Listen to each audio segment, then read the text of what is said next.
Hello and welcome back to The Game Pit. This is 183, that's episodes, and we are joined in the pit. We're recording 183 episodes right now. Yes, right now. One episode! God damn, come on! No, Matt, you've signed up for 183 episodes. I hope you've played a lot of games. You do this every time, Jude. You let the cat out of the bag every time, even though your name will be on the title of this episode. Hello everyone, I'm here. They must be used to him by now, hanging around. Every time we do a best of a year, he just sneaks in the back door. I have some game opinions. Hello. God bless You him. put them on the smallest channel you can so no one catches you out. None of your affiliates. So, should we let him introduce himself? And we don't want any of that watch it played stuff. Tell us your own projects, Matthew. Hello, I'm Matthew from Watch It Played. That's where you might know me from. But I also do This Game's Broken. I'll be honest, I'll say it, I run This Game's Broken. That's just a fact. And I also do a travel YouTube channel, which you can find as well. That's something I do. So that's me. That's all the things I do at the moment. And you can be found on YouTube for that. Is your name, isn't it? Matthew Jude. Just Matthew Jude. Type it in. Type it in and go and watch him visit Kosovo, Bulgaria, Istanbul. After Hungary soon. Hungary, there we go. Yeah. They're very entertaining, that they are as well. Glorious. This is a board game podcast. We're going to talk about the best and worst of 2021 at last. As usual, long delayed. Giving ourselves enough time to look back at the previous year. We've sorted out the format as usual again. Sean, what are we going to be running through this time? We're going to start off with whatever we want to. So what we've said to each of us is that just choose your top 5, your top 7, your top 2, whatever you want, and have a rant, have a talk, have a chat about it. So it's tailored to your very self. It's the award that I like to call the Ronan and Matthew can't be bothered to talk about board game production and art, so they don't want Sean whinging at them award. Yes! Nailed it. And then we're going to go into the top 3 disappointments, always a fan favourite, before we reel off our top 10 of 2021.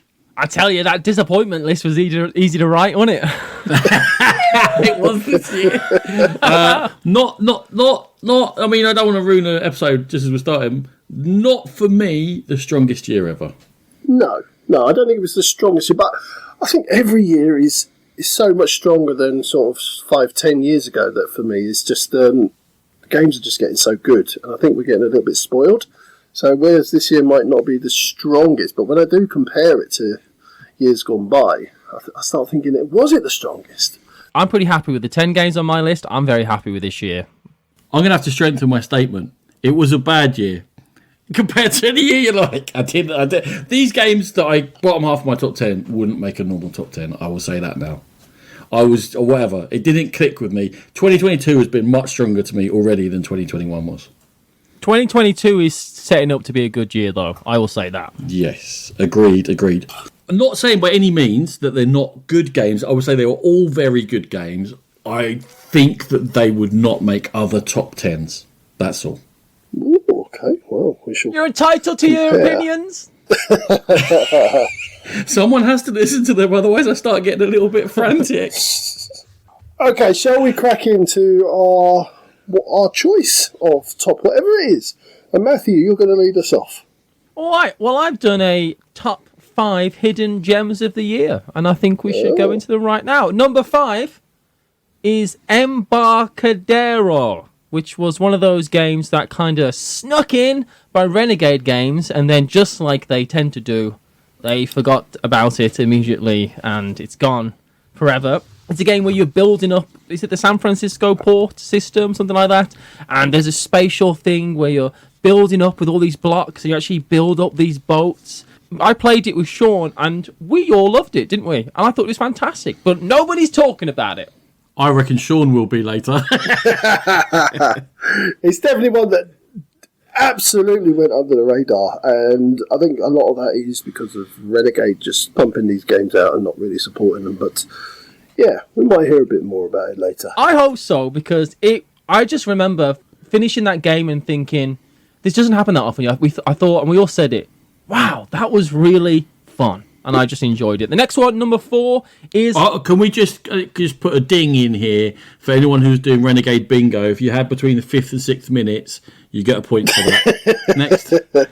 The next one, number 4, I've got Kuruka, which is from a British woodworking company, I guess. They make this game called Kuruka. It's a mix between crokinole or carom and snooker. It's a flicking game. It is just so much fun. However, I also love watching the snooker, so it is tailored slightly towards me. They also have a pool variant that you can play as well, but if I was going to get one of these big flicking games, I'm not getting crokinole, I'm getting Kuruka. It's just so good. Has either of you played it? I'm desperately trying to type it into BGG, and you're going to have to spell it. How do you spell Kuruka? Carrooka, I believe. See, I didn't know what it was until you mentioned snooker, and I remember seeing it now in the UKGE and looking at it. I think you might have even pointed it out, Matthew. So I think I did. It basically is snooker, but on a round table, but you flick. Yeah. How good is that? I'd never heard of it, and it looks absolutely awesome. Exactly. Okay, I'm fully in. Hidden gems of the year, I'm telling you. Yeah. Okay, big tick next to that one on my list. Carry on. All right, the next one is Hidden Gems. Is one that I felt like got a bit of initial buzz and that died down pretty quick, and I think undeservedly so, which was Shamans from Hachette, which is a trick-taking game with traitors in it. And you're trying to take tricks and get points, but you also can choose a team to be on, and then you can switch teams, all that type of stuff. And over the course of the game, you want to be on the team that wins if you're good, or the team that kind of like tanks everything if you're bad, essentially. It's got incredibly beautiful abstracted artwork on it. Fantastic trick-taking game. Shamans, I really like that one. It's a trick-taking game. Probably not for me, especially... I feel bad enough when I'm bad. Imagine if I'm bad for my team. That's even worse. Yeah, I've played the crew. Yeah, I know what it's like. I've tried. I'm gonna throw two things at it. First is that the box was a bit of a jumble, which we know people are shallow. And the second thing is, if you say trick taker or social deduction, those are generally small Venn diagram crossover. That's different areas of gaming. True. So I think it was a hard sell. Definitely. So I never tried it. It didn't lure me in. It's a good one. My number 2 hidden gem of the year is from Brotherwise Games, and it's a Brotherwise game that you wouldn't think would be a Brotherwise game, and that is Night of the Ninja, which is a big social deduction game where you've all got these roles, and you've got 2 cards, and you're trying to be the person who stays alive until the end of the round. There's a bunch of roles in it, and you are of there's 2 different teams, and you want either the one team to win or the other team to win. I can't remember what they're called. But you're playing all these things, and you've got this assassin comes in, and they kill that person, and then they go, well, I can't do that because I got this card, which lets you do that. It's a lot of chaos like that, but it's so much fun. Everybody I played it with absolutely loved it, and I will say, if I was going to choose production or artwork, this has by far the best artwork of the year in it. Absolutely. Night of the Ninja was just so much fun. And for a big group of people, and it plays super quick and it's super easy to understand, I thought it was absolutely great and definitely went under the radar. Would you say that you need to know people and need to have the right people round the table? I would say that would help, yes. Designed by Justin Gary as well. Justin Gary, big name. It does look good, so I'm a bit surprised. I'm not sure why this didn't make sort of more of a splash. I was unaware of it as well. I think I spent 2021 asleep. I have to reassess my year. I think we both did. I think I went through the list, and there's so many 21 games that either by choice or just didn't get my hands on. I think having the opportunity to play the games. It's like Night of the Ninja. When have we been around enough people to play that game? You know what I mean? It's just not happened. Shamans, again, another big game with lots of people. Kuruka is one of those games you'd play at a convention.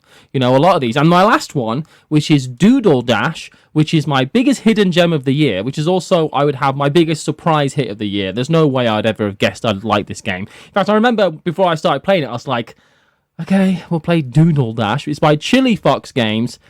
Essentially, Doodle Dash is the fun bit of Telestrations without all the garbage of Telestrations.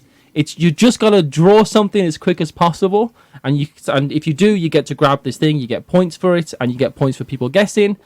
But you're drawing as quick as possible to be the person who grabs this thing first in the middle of the table, and you think during that brief time that your drawing is good, and then once you've actually grabbed the thing, which means you've won that round to earn points later on, you look at your drawing and you think, I probably should have spent an extra 6 seconds on this because it is absolutely awful. And it just has concentrated all the fun of Telestrations into a much quicker, breezier, and frankly, much better game. And it's just really fun. If I was going to play a game that was like this, a quick, speedy drawing type of game, and there's quite a few out there, this is by far the one I would choose to play. I've played this one. I loved it. It is a lot of fun. We had tons of fun with it. I'm going to say it's like Pictomania that you can explain to your family. Yeah, that makes sense. It's so easy. Yeah, not like, what points for what? Why has he got stars? What's going on? No, this one is so simple. So the guesser looks at what first picture first, the person who grabbed it, and if they guess it, the drawer gets points.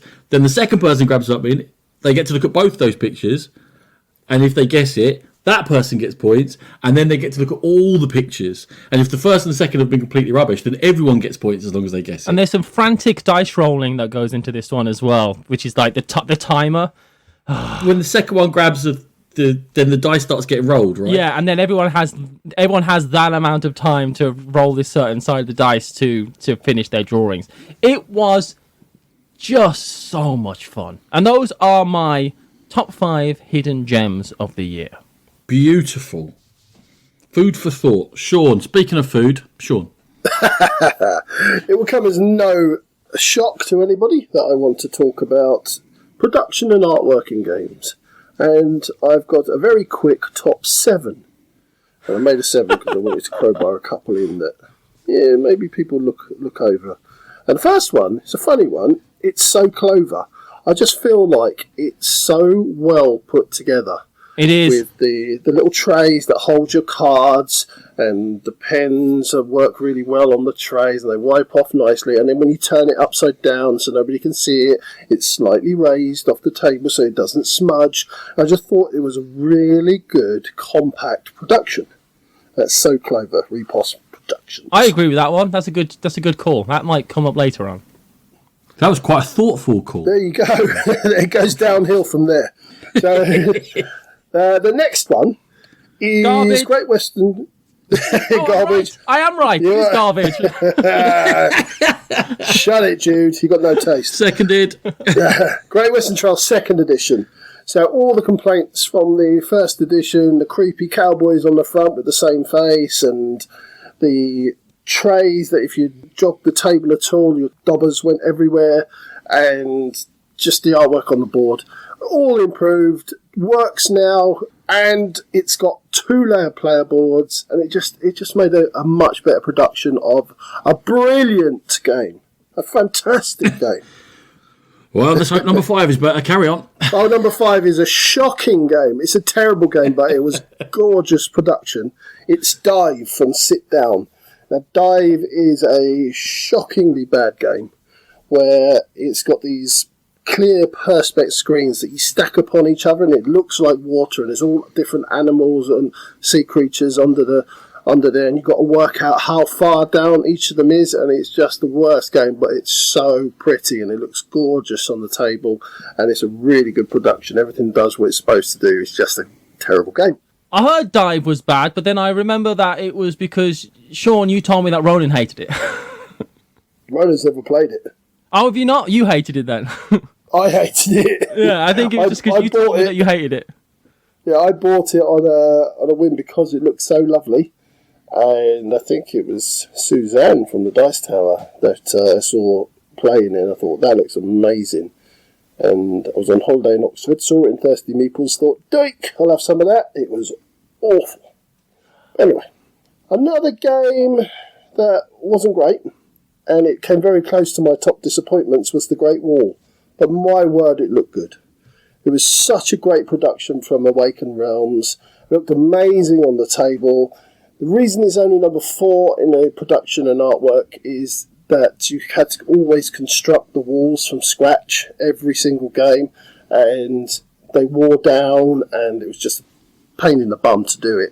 But otherwise, it was such a good production and a lovely game to look at. The game itself was a bit overwrought. There was too much going on and too much repetitiveness going on. And yeah, Matthew played it with us, and we had to quit after like a third of the game because it was taking too long. But it just missed my best disappointments because, gosh, does it look good? And is it long and boring? I was adjacent to an 8-hour game of it. That didn't sell it to me. 8 hour? No. Yeah, I was Jeepers. like, no, I'm good for that. But some people absolutely adore it. Some people love it, and it's their game of the year. They said they'd had a good time. They also said, but we've had to play in a particular way to make the game work. Yeah, it wasn't good. The rulebook was not good either. I remember that in our play that we were like, what? But how does this work with this interaction? And this isn't quite clear. There was some big issues with the rulebook as well. I started off saying that Awaken Realms are such a good company because of their production, and then I read the rulebook and I realised, they've still got a little bit of work to do. But anyway, moving on. My number 3 in this list is Canvas. Fairly obvious choice. It looks stunning. Again, perspex, little cards that you overlay to make works of art. It just all looks great. The production was lovely wooden components, and just really nice to make your own little paintings and present them at the end. And yeah, Canvas, a lovely looking game. Yeah, certainly very popular. Yeah. Cool. Number 2 in my list is always going to be there somewhere. Sleeping Gods, Red Raven, Ryan Laucat's artwork. Just what a lovely production. Really easy to get to the table. Really easy to dive in and get playing. And anything with his artwork is always going to catch my eye. Yeah, fantastic production. I had Sleeping Gods. Did you get it for me? I did get it for you. Yeah, it was a fantastic production. I agree with you on that. I think that's where our roads go apart there. It's in the top 20 because we're going to run down through the BG top 20 right at the very end and give little comments if we've got any. Oh, that's a good idea. I got some. And number 1 is a really divisive one because some people think it look ugly, and I think I started off thinking I'm not sure about this, but I grew to love it. It's Descent Legends of the Dark. I grew to really like the artwork, and it's just the production and the table presence where you just got this sprawling map of 3D furniture and stairs and caverns and doors, and it just looks wonderful. The app works really well, and I just think it's a lovely production. People do have their problems with it as a game, but so far I'm enjoying it. But as a production, I think it's fantastic. I just don't. For £3,000 or whatever the retail price is, I would want that to be $3 million. Not far off it. But that is, I think, worthy. If you like that art style, you can look at it and go, that's amazing. And production values are through the roof. There we have it. And on to Ronan's top whatever he wants to do. Well, I was going to start with a question. How many reprints or second editions or third editions or fourth editions do you think there usually are in a top 100? I went back over 5 years of data. In the top 100 on BGG? Top 100 BGG for a year, for each individual year, how many of them do you think would be 10 re-editions? How many, Matthew? 10. Sean? 15. 20 usually, which is a bit high. Last year, 2021, out of the top 100 games, how many are reprints or second editions? 40. I'm going to guess that it's quite high because you're mentioning it. So. I do think it's massively 38. 31. That's a lot. It's a lot, but it's understandable that companies would go back to lines that have made money for them. The second thing, before I just do what I'm actually going to do, which is my top 4 reprints, because I didn't really want to put them in my top 10 because it didn't seem very fair, was it's strangely difficult to decide what's a second edition or a reprint. Now, that might sound weird, but I'm going to give you an obvious example. Successors, 4th edition, which doesn't change the rules that much from 1st edition, is clearly a reprint. We can agree on that, right? Yeah. Okay. So if it says something edition, then it is definitely a remake of an earlier game. What about Arkham Horror 3rd edition? Huh. Ooh. Yeah, I agree. Yeah, it's a reprint. It's a new edition, but it's a reprint. No, yeah. I don't think It's a complete change of rules. Yeah, it's a completely different game. Well, not completely. It's obviously following the same subject matter, and there are similarities, but yeah, the mechanisms in it are very different. Nah, disagree. What about Unfathomable? It's BSG, but with a Cthulhu theme. That's a reskinning. So would you put it in as a reprint or second edition? Within It's a this reprint. sort of... Yeah, it's a reprint. Yeah? Yeah. Yeah, I think I would. So you wouldn't put Arkham Horror 3rd edition, but you see, what I'm trying to get at is it was quite hard to actually See, gather I've been and decide. consistent to my answers. That's all that matters. Also, get ready for my number one game of the year. That's all I'll say. Yeah, well, okay. So I'm gonna go very quickly through the ones that I pulled out as reprint stuff, and then tell you my top 4 very quickly as well. We had Tinner's Trail. We had Disney Villainous. We've had a Disney Villainous in the top 100 for the last, I think, 4 years. Steampunk Radiofusion. 2 versions of Railroad Inc., Burger Brothers 2, Horrified American Monsters, King Domino Origins, Chronicles of Crime 1900, World of Warcraft The Pandemic 1, Pax Renaissance 2, Galaxy Trucker, Double Species Marine, Seven Wonders Architects, Zombicide 2nd Edition, Red Rising, Micro Macro the second one, Cartographer's Heroes, Unfathomable, Summoners Wars 2. That's a lot of reprints. Okay, my top 4. Was Red Rising a reprint? Isn't it just a complete reskin of Thingy-Majobby? Fantasy Realms? No, it was inspired by that mechanism, but it's not. It's a very different game. But it certainly was, and they said at the time it was inspired by Fantasy Realms. I would agree. Okay, let's say 30 for the year then. Okay. Good to get these checked before we go on air. My number 4 was Azul Queen's Garden. Again, it's an Azul game, but it's got similarities to Azul. You're drafting tiles, you're limited, but it's different mechanisms. Does it go in here? It's funny. None of the sequels to Azul have been as good as Azul. Correct, but this is my favourite one of the sequels. Is it really? There's a new one. Yeah, there's a new one coming. Chocolatiers or something. Yeah, right? I'm looking into that one for sure. Which is confusing because they actually did make a chocolate version of the original Azul, which was literally made out of chocolate. Time is just a loop, Matthew. So technically, it's a reprint, I guess. Would it not help if they just said an Azul game, Queen's Gambit, an Azul game? That puts it in the line, but it doesn't necessarily. It's like a reprint or Queen's an add-on. Gambit and Azul game would be incredible, but yeah. Because it would sell 200,000 less copies. Queen's Garden, I keep saying Queen's Gambit. Queen's Garden, I don't think it is a reprint or a rehash. Well, I put it in my top 4, so it has to be. Oh, it must be now, sorry. I will say that I do think that what companies are doing, and this certainly goes to what Ronan is saying, I think a lot of companies have realised that they've probably had some bad times because of the world, and they've thought, what is the safest thing that we can make right now that's probably going to sell? Yeah. And so King Domino made King Domino Origins, and there's another Azul game and reprints of games, and I really feel that people are just playing it as safe as possible right now, which I can totally understand. Does that make for an exciting year of board games? Only if the game that you really wanted to get reprinted got reprinted, but that's about it, right? I will say that actually I do feel a bit bad about saying it's not the best year. The fact that we got any games in 2021, absolutely, and we had the ability to play them was fantastic. So I didn't want that to sound like a moan. Like, if you step back and took all the other factors out, I don't think it's the strongest year. Oh my god, it must have been hard to get games play tested and made and all the rest of it. So I am very thankful that any games came out. I really should have emphasised that point. I don't want to sound mealy-mouthed. Okay, quickly, number 3. This is like a hazy 3 because I've only played it a couple of times and I'm getting ready to review it soon. It's Waste Nights 2nd Edition. Post-apocalypse in Australia. Very, very, very narrative-driven. Almost a choose-your-own-adventure with some rules. I'm out.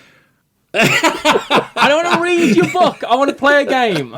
Yeah, I can't defend it. All the key points come from a book. I'm enjoying that at the moment. We'll see how the next couple of plays, whether it firms up.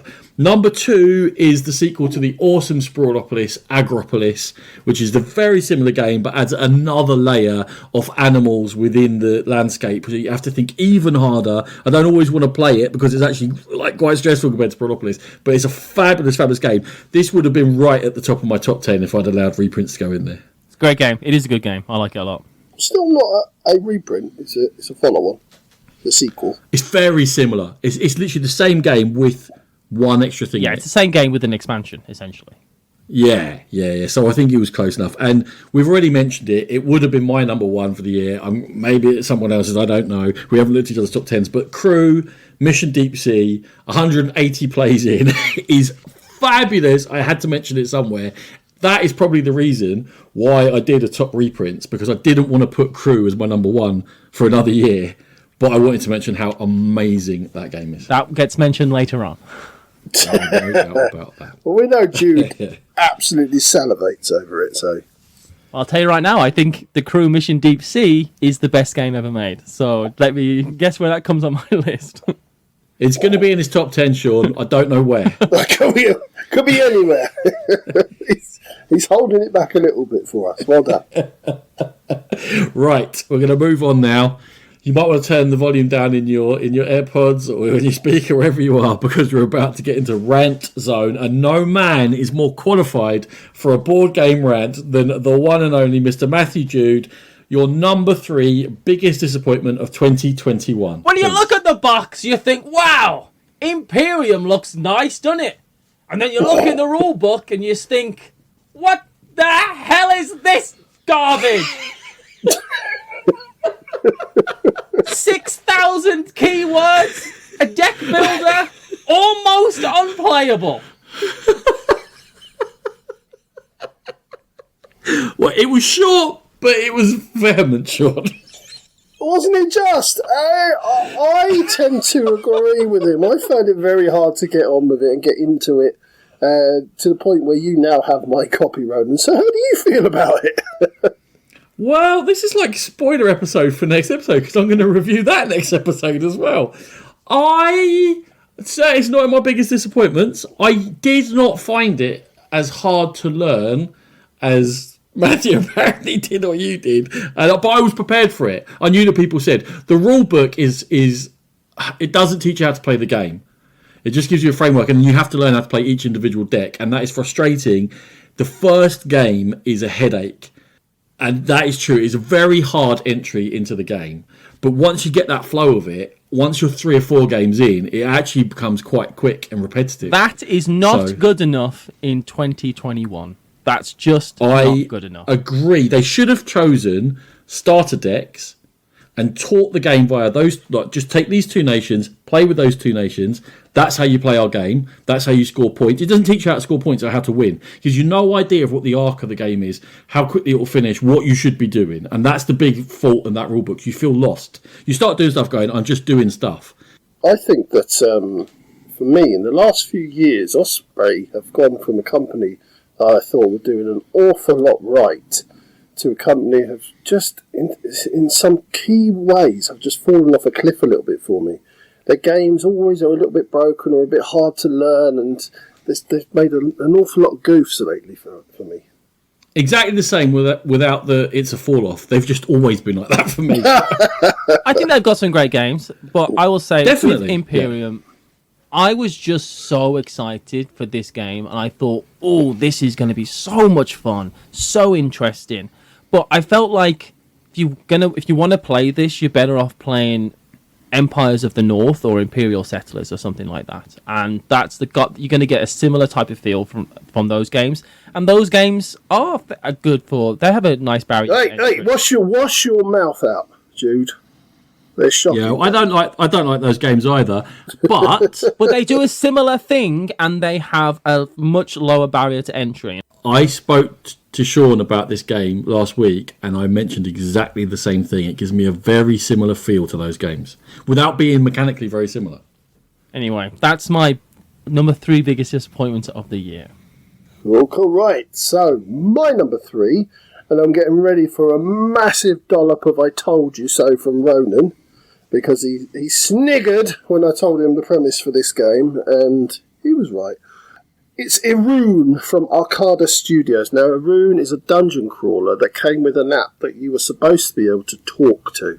And you were supposed to be able to basically say, the wizard explores the chest in the room, and then the app was supposed to bounce back and go, the wizard opens the chest and finds a wonderful gold crown, but there's a trap!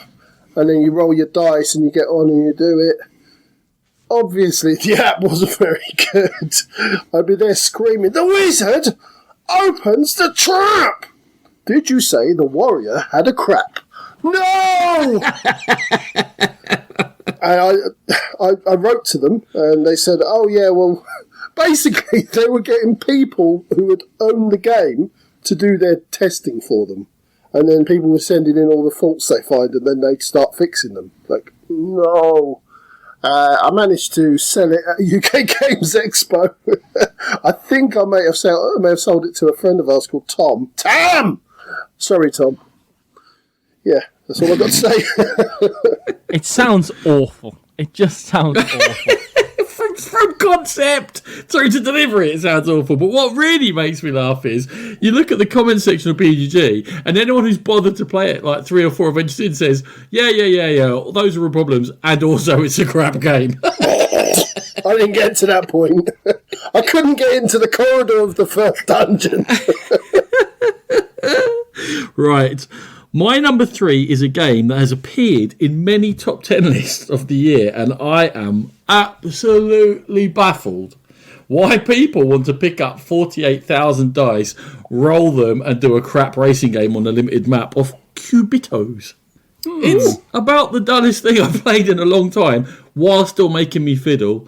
You're supposed to be customising a dice pool, which gives you certain movements, and then you have different setups, similar to Automobile's older AG game, whereby the same colour dice will do different things in different setups because you can swap over the cards and what their special powers It's are. Quaxer Quedlinburg's The Racing Game, right?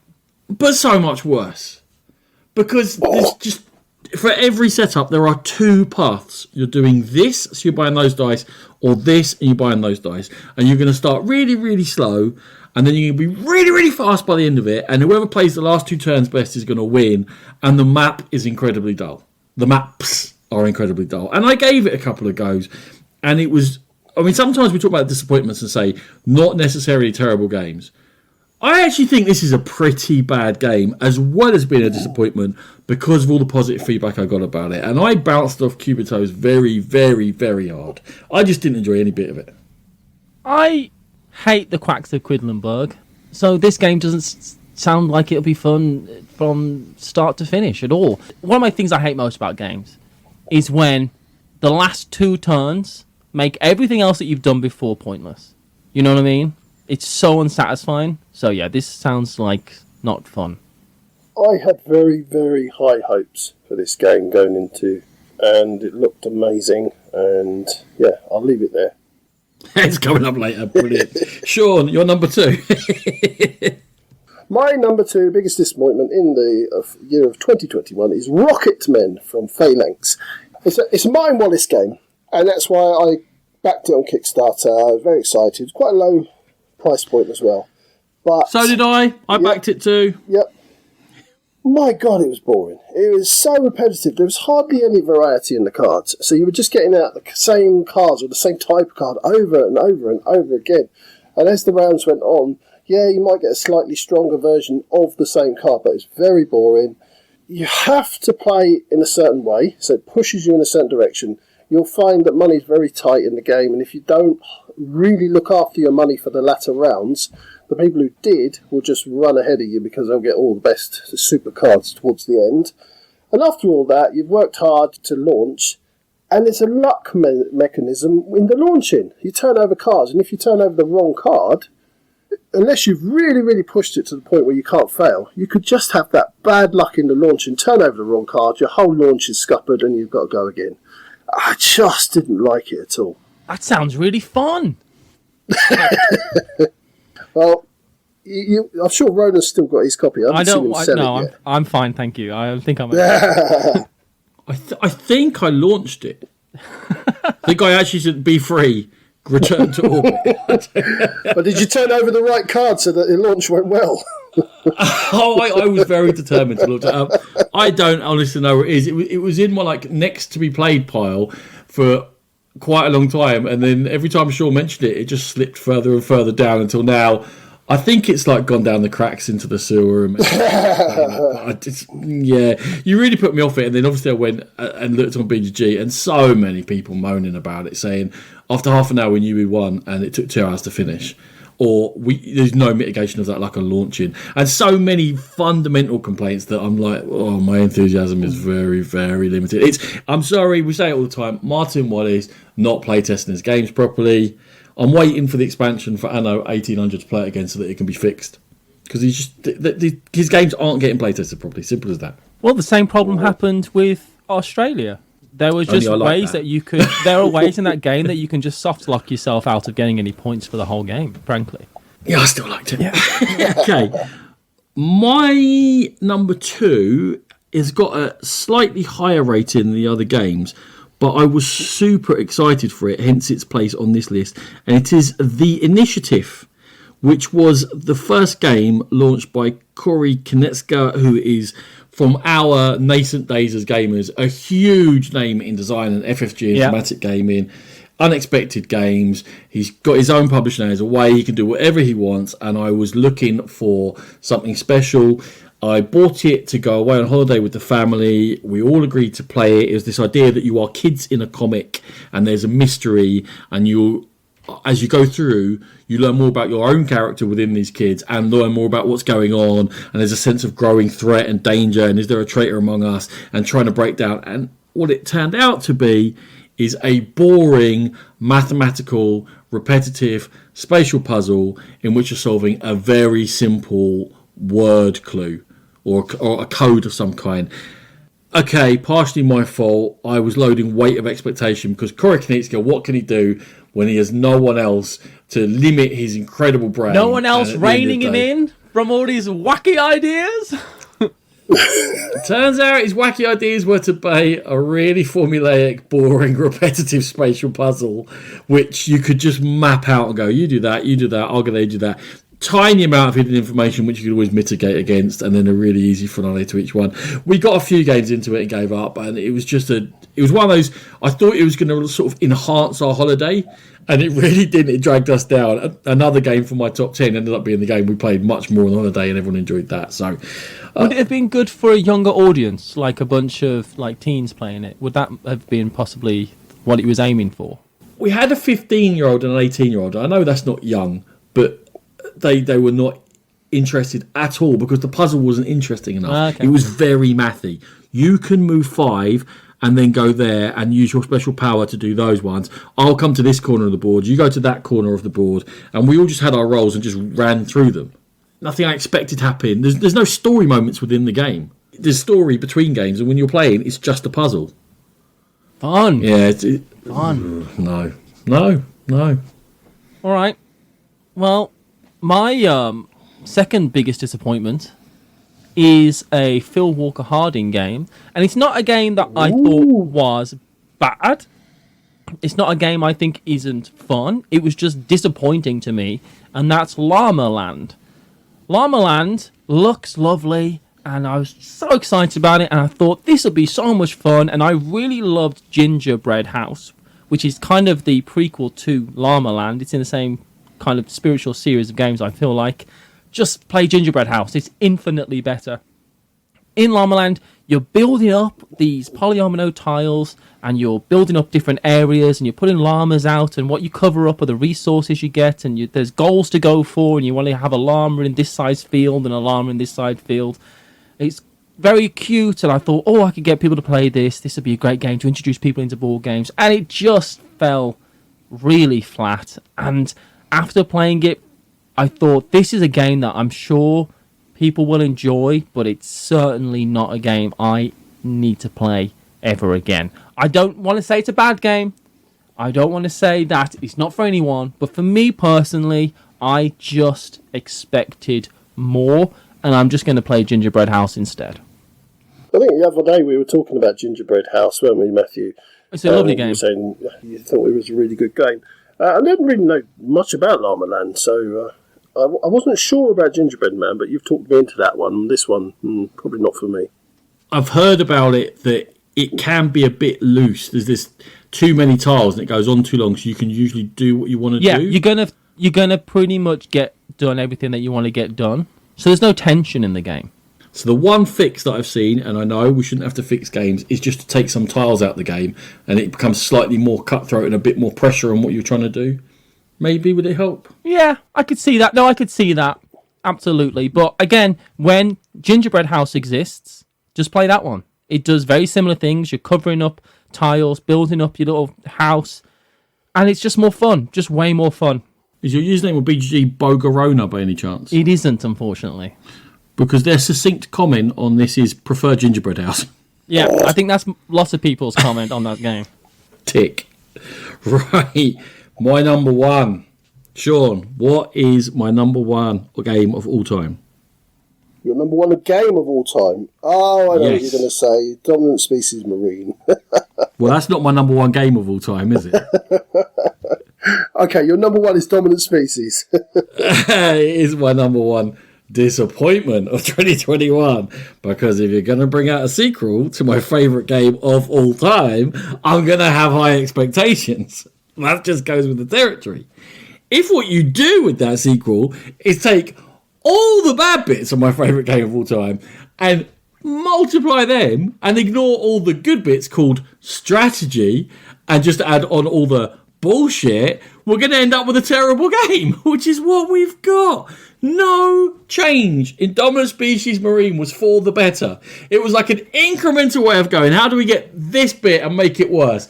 We will not have player rounds anymore. Why is that so important? Because there's a food chain mechanism in Dominant Species. And if my animal is higher on the food chain than yours, I win every single tie between us. How's that mitigated Dominant Species? You get to go ahead of me every round unless I work to get ahead of you. How's it mitigated Dominant Species Marine? It isn't. Yay!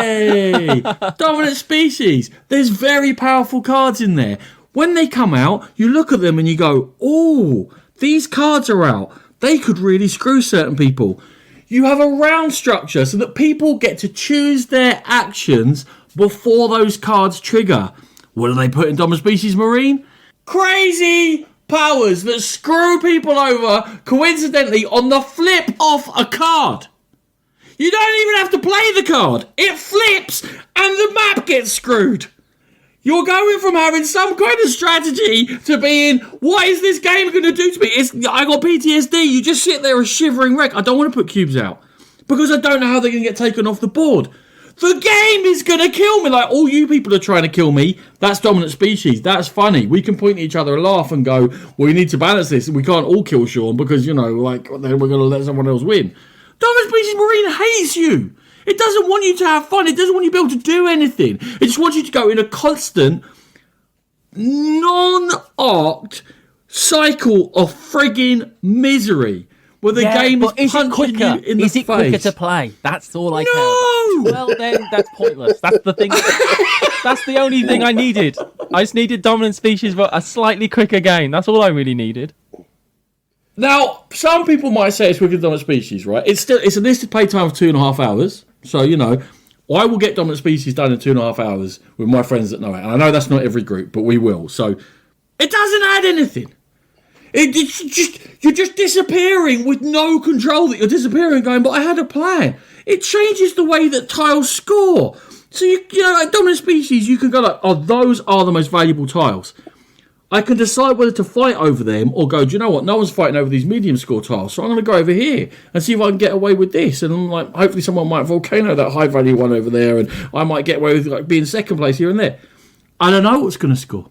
I don't know when it's going to score. I don't know how it's going to score. Oh, it's a flip of a card, everyone. La la la la la. Sounds like you want the moon on a stick. You just wanted Dominant Species again, but with fishies and things. I would rather take puffer fish and attach them to my genitals than play this game again. We've done that before. There's only one way to find out, though, isn't there? There's only one way to find out. I've done it. I liked it. That was a slight fake out. Who's next? All right. Now, here's the thing. It's not a bad game. I know exactly what it is, Jude. You're going to upset me now, aren't you? Well, I won't say it.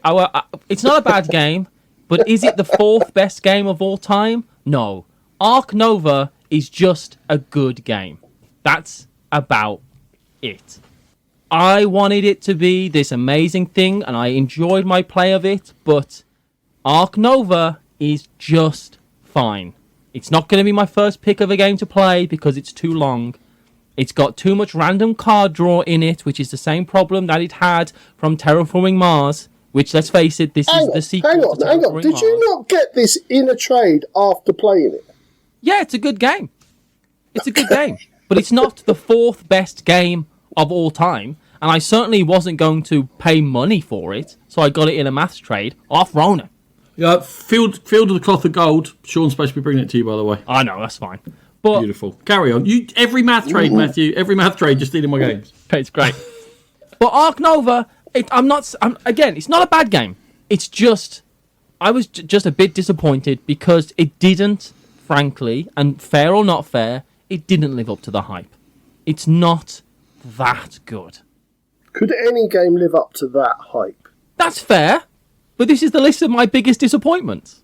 Yeah, I get. It's definitely not it shouldn't be in the top 10 or top 20 in my opinion. But It's the fourth best game of all time. Please. no, it's not, is it? Mind you, I saw Brass Birmingham is number 2. When did that happen? How? That's pure. That's a good game, but when did it get to number 2? Is a good game. Nope. It's better than Ark Nova. Ark Nova is fine. Exactly what Matthew said. As long as you do the extended hand size, reduced hand size, it's a load of turd. And Matthew, Terraforming Mars, you've got to draft the cards. You've got to draft the. Yeah. You have to draft cards in Terraforming Mars, and I will say we'll talk about that in a bit later on. But it's just that this struggles with the card draw. This expansion that's coming out is trying to fix a few of those problems.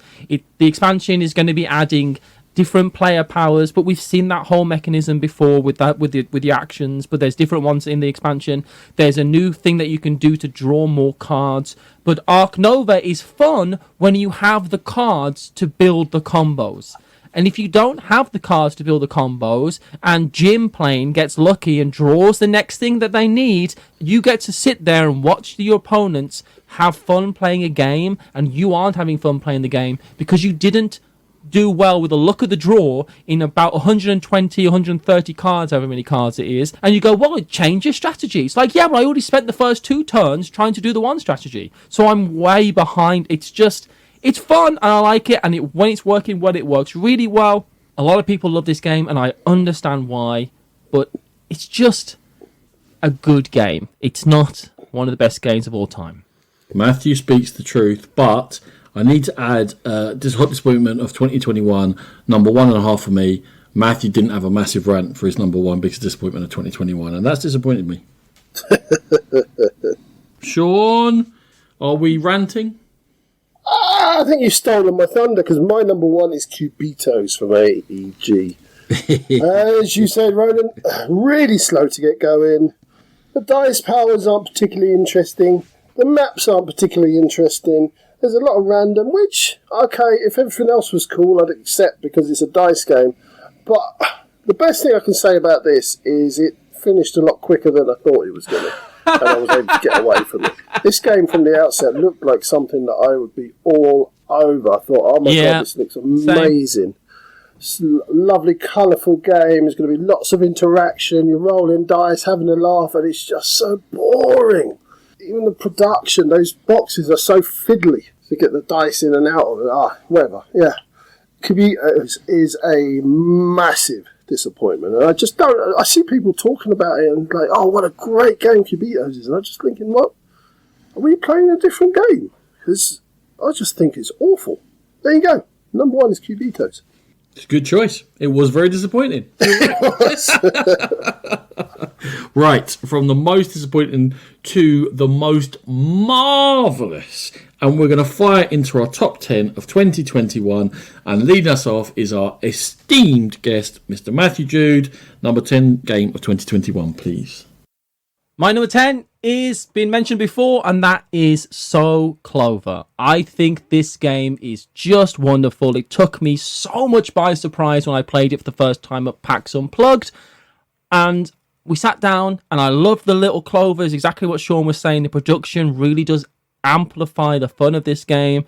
And it's just a cooperative, fun puzzle. And it's so satisfying to come up with the clues. It's satisfying to find out what other people have done, and no one needs to keep score in the game because really it's just fun to play. There's no point keeping score. It's like lots of these games I feel that way. But So Clover, It's just the word game, guessing game of choice for me at this point. I just thought it was so much fun. So, Clover, Matthew, yeah, it's all right. Yeah, it's coming up later. It's a fine game. Sean, you're number 10. My number 10 is a very flawed production of a game. It's Stroganoff from Game Brewer. Lots of issues with it. Rulebook problems, component problems, but I think in there is hidden a lovely, really gripping game.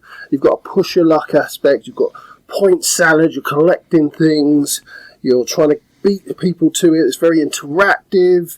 Game Brewer just needed to add a little bit of spit and polish just to bring it up to standard, and I think it would have hit hard, and I think a lot more people would be talking about it. That's interesting because Tom Vassell rated it low because he said it induces AP. Do you have any thoughts on that? Yes, I do. I have a few thoughts. AP in a game is not the problem of the game. It's a person problem. If you've got AP, don't play that game. That game's not for you. Don't diss it because it made you think too hard. I agree with that. It's not the game's fault for having lots of options.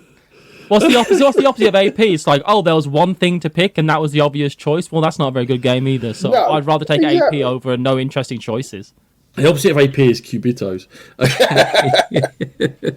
My number 10 game, heavily influenced by the fact it cost me £4, is from Postmark Games, which has been kicked off by Matthew Dunstan and Rory Muldoon, and they are Kickstarting games that have no physical components, and you just get files from a Dropbox link, and you print them out, and they've been roll and write games so far. And Voyages is the first one they did. It's come out with 5 maps so far. In the first map, you start off and you are a ship, and you roll 3 dice. You choose a direction how far you go. Maybe 2 dice. You choose the direction how far you go, and then if you manage to land exactly in a hex on the board, there are various outcomes. You can collect resources, which then you can take to an island to trade. You can build up, you'll fortify your sailors in order to take on the big dread and score loads of points. You can try and go to various areas around the map, which will score you points for exploring. So it's a little bit of point salad. It takes about 10 minutes to play. £4 will get you multiple maps, and they continue to release maps. It's very clever what they've done, and it's a beautiful little idea to me, a new way, a different way of delivering gameplay to people, and I have very much enjoyed my initial Voyages, so it's my number 10 game.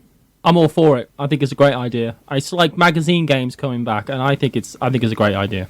Yeah, it's definitely the in vogue thing. I've just picked up something on Kickstarter which cost me like $9 or something. It's Sunshine City. And I'm looking forward to playing that. It's very similar. You just print off your pages and off you go. It looks good. So, yeah, the more the better. Which brings me into my number 9. My number 9 is a family game that I kind of fell in love with. It's Adventure Tactics Domain's Tower. Effectively, it's a skirmish game where you fight in lots of different skirmishes, but you're making your way across a map and a very vague story. The beauty in this is you just leveling up and you're getting more and more stuff every single round. Even if you do badly, you get something. And it's really like, who doesn't love leveling up? It's just so much enjoyable. Right, okay, yes, I've gone from a basic rogue, now I'm a rogue bard, and I've got a mandolin that I'm whacking people over the head with, or I'm a cleric now, or whatever you. And it's just so much fun, and the skirmishing is intuitive and it's fun, and you can let the kids be the heroes and what have you. So we just have an absolute blast with Adventure Tactics Domain's Tower. I've got nothing to say about the game, but if you're raising your children to enjoy being a bard, you are some kind of monster. I know why I don't know anything about this game. It's because it looks like it isn't for me. Also, it's like £70. It's a massive production because of the leveling up. There are so many cards, and each character can go in different, down different avenues, and there's a lot to it. All right, standees, but that's fine. Yeah. I like a standee. I like a standee as well. I'm a big fan of standees. Yeah. My number 9 has got a sequel coming out at Essen that I know Sean is sniffing out, so I wonder if this game will be in his top 10. I'm not convinced. It is from Kiesling and Kramer. It's Savannah Park. In Savannah Park, everyone has got a set of animal tiles and waterhole tiles, and you've got to link groups of animals to the waterholes while avoiding fires with certain tiles and stuff like that. And basically, on your turn, you choose a tile that everyone then has to put on their own board, the same tile. But you always end up with different patterns, and you're trying to mitigate against things getting pulled out that you don't want. And if you get into it a bit, you can be mean and look and see, you'd have to know the game pretty well. I think if I pull that out now, they're just not ready for it, which can be quite funny. But as a gentle puzzle where it feels gentle when you start, and then you start realising, oh my God, I've screwed this so badly. And there's 3 tiles I want to put in one space, or I've cut off a load of points. And the whole dawning realisation that you've limited your own options down to bad, and worse. It's got a lovely, easy to play, hard to master feel to it. So my number 9 game for the year was Savannah Park. I am waiting for Caldera Park, the sequel, definitely. I enjoyed the original, though. Savannah Park was fantastic. Yeah, Caldera Park's definitely on my to go and have a look at list at Essen. But I very much enjoyed it. It's not in my top 10, but it was a consideration. Very much enjoyed my plays of Savannah Park, and it's one of those bingo-esque games where you're sort of one person pulls out something and you've got to react, and then you've got to place that same thing.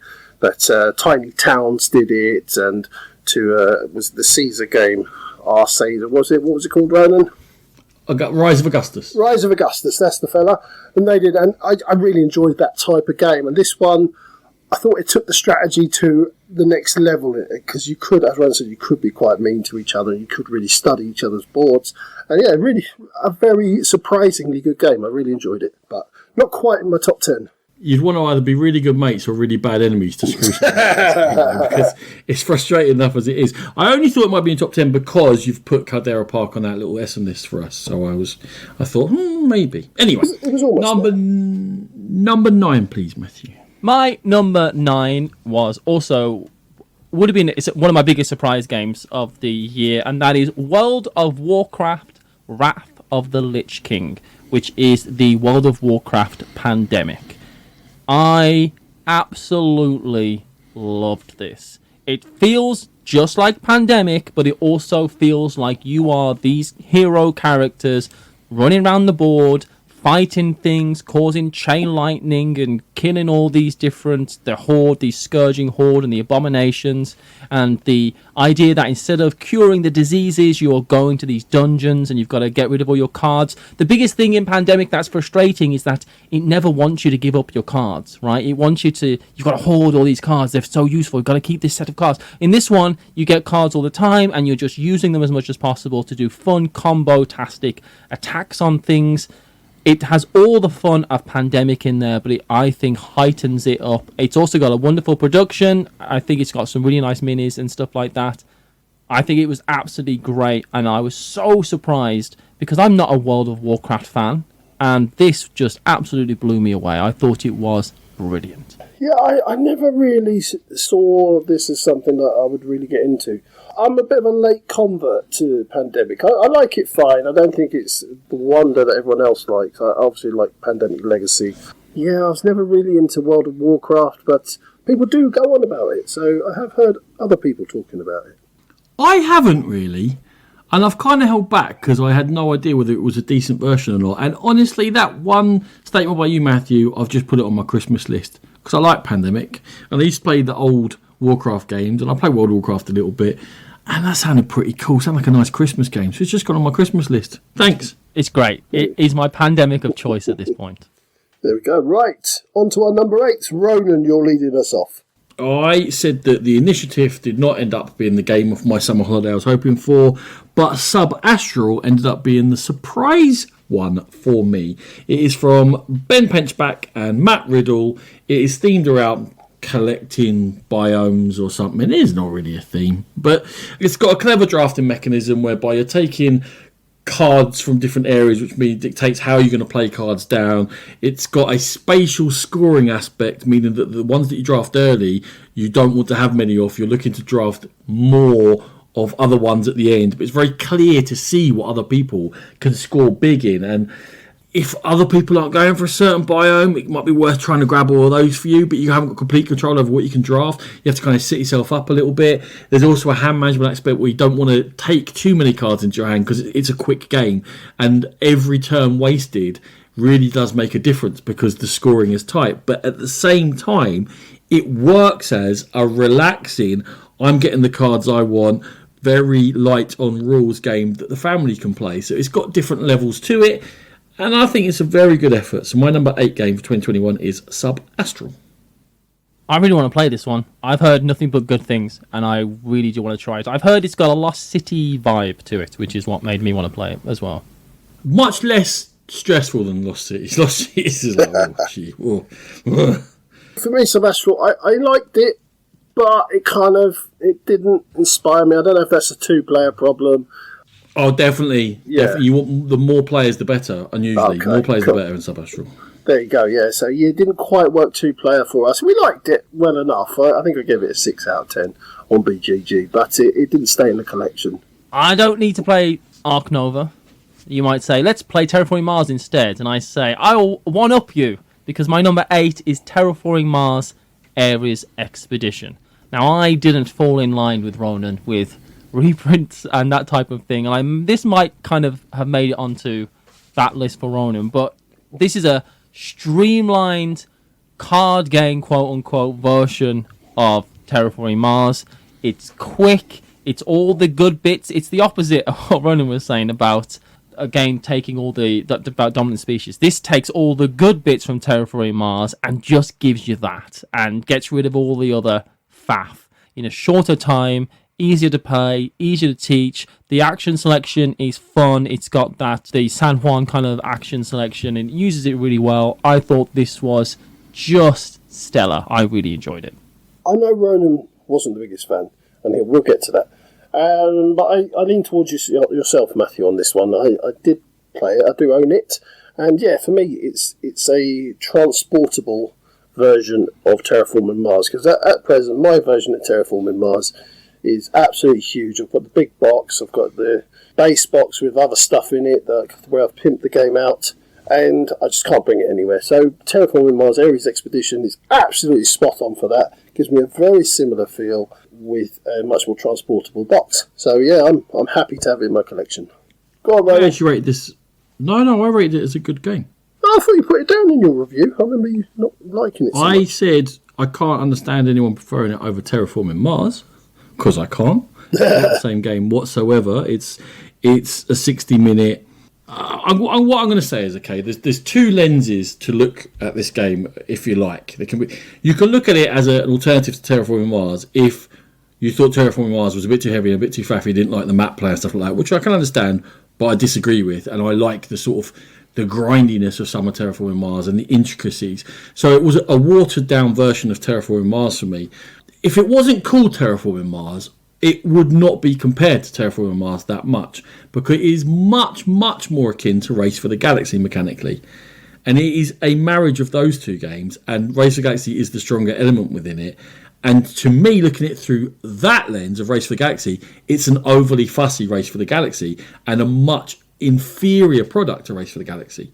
I hate Race for the Galaxy, so... You're entirely wrong. Okay, good. Let me teach you, Matthew. And You are wrong, it. Matthew. Trust me. You are wrong. I hate it. Hate it. I just look back to who taught you. And I hate Roll for the Galaxy, and... No, Roll for the Galaxy's awful. And Roll the for other one awful. that they did, that has all that was awful Just as well. Race for the Galaxy that plays in 20 to 25 minutes, and you have a little plan, or 2 or 3 plans, and you follow through one of them, and it works or doesn't. That works for 20 to 25 minutes. This is an overly fussy Race for the Galaxy or a watered-down Terraforming Mars. Now, it's versions of 2 very good games, so it is a good game within itself. I just think it's completely unnecessary and doesn't do anything for me that either of those 2 games do. Don't do. Don't do. Just before my... I lost track of my negatives, Sean. I lost track of my negatives. It's there somewhere. Just before I say, I will just iterate that it does not replace Terraforming Mars in any way, shape or form. I much prefer Terraforming Mars as a game. I got rid of my copy of Terraforming Mars. So. Well, you're wrong. So, nice to meet you. Anyway, moving on. My number 8 it's another family game. It's a very silly game, and it's Catapult Feud, or Catapult Kingdoms, or whatever you want to call it, from Vesuvius Media. It's just flinging boulders across the table at each other's castles, trying to knock them down. And it's just a lot of silly fun. And me and my son have an absolute ball playing it. We're slinging abuse at each other. We're trying to protect our characters, or our knights and what have you, in our castles, and trying to outdo the other one. And it's just fun in a box. And that's Catapult Feud. Sounds good. Beautiful. Matthew, you're up. Number 7, please. My number 7 is Witchstone by the Doctor of Fun himself, Rainer Knizia. Witchstone is let's say it's by Rainer Knizia. It was by a designer who had a game inspired by Rainer Knizia, and then Rainer Knizia signed off on it and had his name quite big on the box. Let's be real. But in it, you've got this action selection. Basically, you're flipping tiles and you're making this cauldron. And if you've ever played the game Ingenious, which is where Witchstone comes from, essentially, that's where you kind of like putting these 2 hexagons that are together onto a board, and whatever you have connected to those hexagons, those actions, you get to multiply your action by how many it's connected to of the same sort. So eventually you're doing 6 of this action and 3 of this action, that type of stuff. And you're also going up a bunch of tracks. There's about 5 little mini games that are all tied together, and one thing gives you this, which gives you a bonus here, goes here, which means you've got an extra action now to do this, and that extra action gave you another action. It's the most combo-tastic, fun-filled time I can think of, and I just thought it was everything that I personally want from a Euro game. Loved it. I'm going to need a bit of poking to play this one. It just doesn't appeal to me at all. I can see why people like it, stuff like Ingenious, but they're not for me. I don't enjoy that type of game. And this one, it doesn't look very good at all. So, pink, pink, Sean, all the pink. I know I'll end up playing it because I know Ronan wants to get it played, and he'll slap me about until I play it. But yeah, it doesn't look good. I'll bring it over. We'll play it together. Or I'll bring it over, or we'll both bring it over. Yeah, Maybe we'll play 2 games simultaneously. Okay. So this is, I would say, if we were going to do a list of most Marmite games of the year, Witchstone would be on there in general, because some people have bounced off it hard and some people love it. It's been on top 10 lists. It's been in worst 5 lists. So I don't know, having not played it yet, where it is. It just fell down my wish to play. I very much enjoy Ingenious. The look has genuinely put me off, and I tried to pretend I'm not Shadow, but I am a little bit. I'm desperate to get that look to the table. I read the rule book, and I think there might be, and this is a bit ridiculous, but the whole sort of Tom Clancy-esque, let's put a big designer's name on games is getting very cynical. Rainer Knizia had nothing to do with designing this game. The other designer said, there's a bit of Ingenious in this, can we put Rainer Knizia's name on it? And they went, yeah. Same as that Vital Lacerda alleged Mikado game. He had nothing to do with that. And there's plenty of other examples where designers' names are now big enough that we try and use them to sell games that they had nothing to do with. So it works for me. Put Knizia's name on the box and I'll buy it. That's probably see? And that's why it happened, and you're the problem, Matthew. Mm-hmm. Speaking of problems, Sean, you're number 7. My number 7 is, is it a roll and write or a... We don't know what it is. We couldn't possibly answer. It's Hadrian's Wall from Garfield Games, or Garfield Games, whatever. It's a game in where you've just got great economy going on, lots of resource juggling, but at the same time you're writing down everything on pieces of paper, so it's a space saver. It doesn't take over your table. Loads of combos in the game, but when you're playing with each other, you've got to trust. You've got to trust each other and know what you're doing, because people just go off left, right, and centre, and so many combos going on. So far, all the strategies I've seen, and there are lots of paths to follow, they all seem fairly balanced, and they're all going to get you points at the end of the game. Only downside is there's very little interaction, but I just absolutely adored my few plays of Hadrian's Wall so far. That is another one that sat on my shelf. I got a little bit burnt out last year of just everything, life really, and certain games I just couldn't bring myself to play it, and Hadrian's Wall was one of them. I got it out, I read the rules, and there were just too many small boxes on it, and I just couldn't face it at the time, so I just put it back in the box and put it a bit down, and it will come up in my plays, and I am excited to try it now. I've kind of rejuvenated on life and gaming, but I couldn't bring my... There's a lot of small boxes on those 2 sheets you got to tick. It really is. I really wanted to play this, and I actually almost had the opportunity to pick up a copy, but I've heard it described as the game that is the most unlikely that you're able to play it without cheating by accident. It's because you are keeping track of so many actions all the time. I've heard multiple people say it's almost impossible to play this correctly. I mean, if everybody's making little mistakes as you go, but I think that's where it might fall down for people. But it looks great, and it's combo and ancient Rome. I definitely want to try it. I wouldn't say it's impossible to play correctly, because everything follows a natural path and a natural progression. Well, as I said when I was talking about it, is you really do have to trust everyone, because there's no way you can keep track of what you're doing, or you can keep track of what I'm doing on my board, and whether I'm making mistakes or what have you. So everyone needs to be of a certain level in board gaming, I would say, and you have to trust everyone around the table. So obviously I can't play with Ronan. You're an idiot. Is there any interaction at all in the game? Very little. You're choosing resources at the beginning of the game, and so you might choose the beginning of the game or the round? Oh, sorry, beginning of the rounds. So at the beginning of the game, I was like, that's interesting. that's Enjoy these 20 seconds. Don't talk to me again. Okay. My number 7 is a funky little Euro game, which certainly has flown under the radar, and it is Watch by Daniel Newman. It has got a weird theme of being in a Soviet clockwork factory. It used to be an ammunitions factory, and it is a spatial worker placement thing, and there's the capability of taking risky or easy actions. There's only 8 actions you can choose from. When you're playing 4 players, there's only a couple available each turn for you to even go to, and it is the whole watch idea, and the timing comes through in a very abstract game, very thematically, and there's this sort of sweep around each turn where people pick up their workers and go, opening up spots and taking spots, and where you are in that sequence each turn becomes very important, and you feel like you are the hands of a clock ticking around this board. I don't know what the hand of a clock would feel like, but if I did know what it felt like, it would feel like playing Watch, and it's clever and it deserves much more attention. I don't think it's the greatest game ever, but I think it's something that's unusual and different and works and interactive, and the scarcity, and it does a lot of classic Euro things very well, and is done in not much longer than an hour, which is a breath of fresh air to me. And Daniel Newman, he has sort of tinkered around. This was, I think, his most substantial game so far, but he's got London Necropolis Railway coming out at Essen, and that is definitely within my sights, because I was very interested in how he designed this. So there you go. My number 7 is Watch. Yeah. You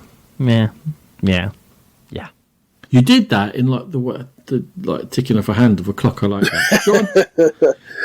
Yeah. It looks Awful. like a piece of crap. Like it looks Correct. like it's been pulled out of the 70s. Correct. But it's a very good game. Yeah, it was in my considerations, but I've only played it once with yourself and Rachel, but I had a thoroughly good time, and yeah, good shout. I am pretty convinced that if you could get past the beigeness, Matthew, you would enjoy it, knowing what I know about what you like in games. Maybe. Mealy mouthed.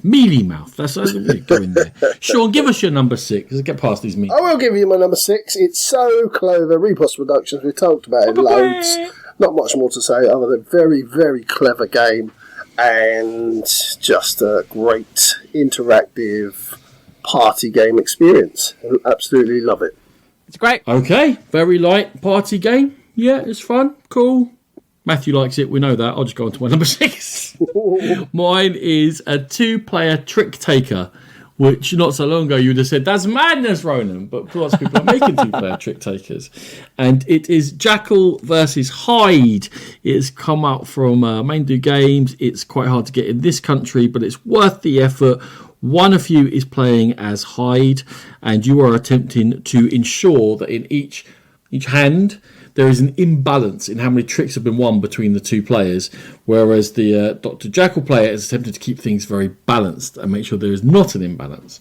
And as Hyde, you do feel like you're shifting and bouncing and moving around and trying to use these 3 special powers you can slightly manipulate and attach them to the 3 different suits of cards, and use the few potion cards within the game to trigger unexpected events and mix things up a bit and try and get Mr. Jekyll off his guard and unbalance him, Dr. Jekyll rather, and unbalance him. And then as Dr. Jekyll, you feel like I've got to keep control of this at all times, because if I let this start spiraling out of control, it can go very downhill very quickly. It is an absolute delight of a 2-player trick taker. I'm slightly addicted to it, and so is Ellie, thankfully, and we keep finding the opportunities when we can, when she's not out all the time gallivanting, to get it played. I love it.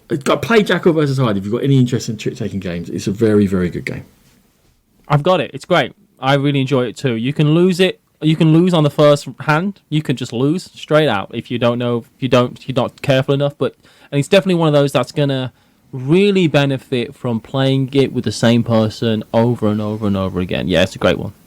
Really hones your dislike of each other, I find. Now, is it Jackal or Jekyll?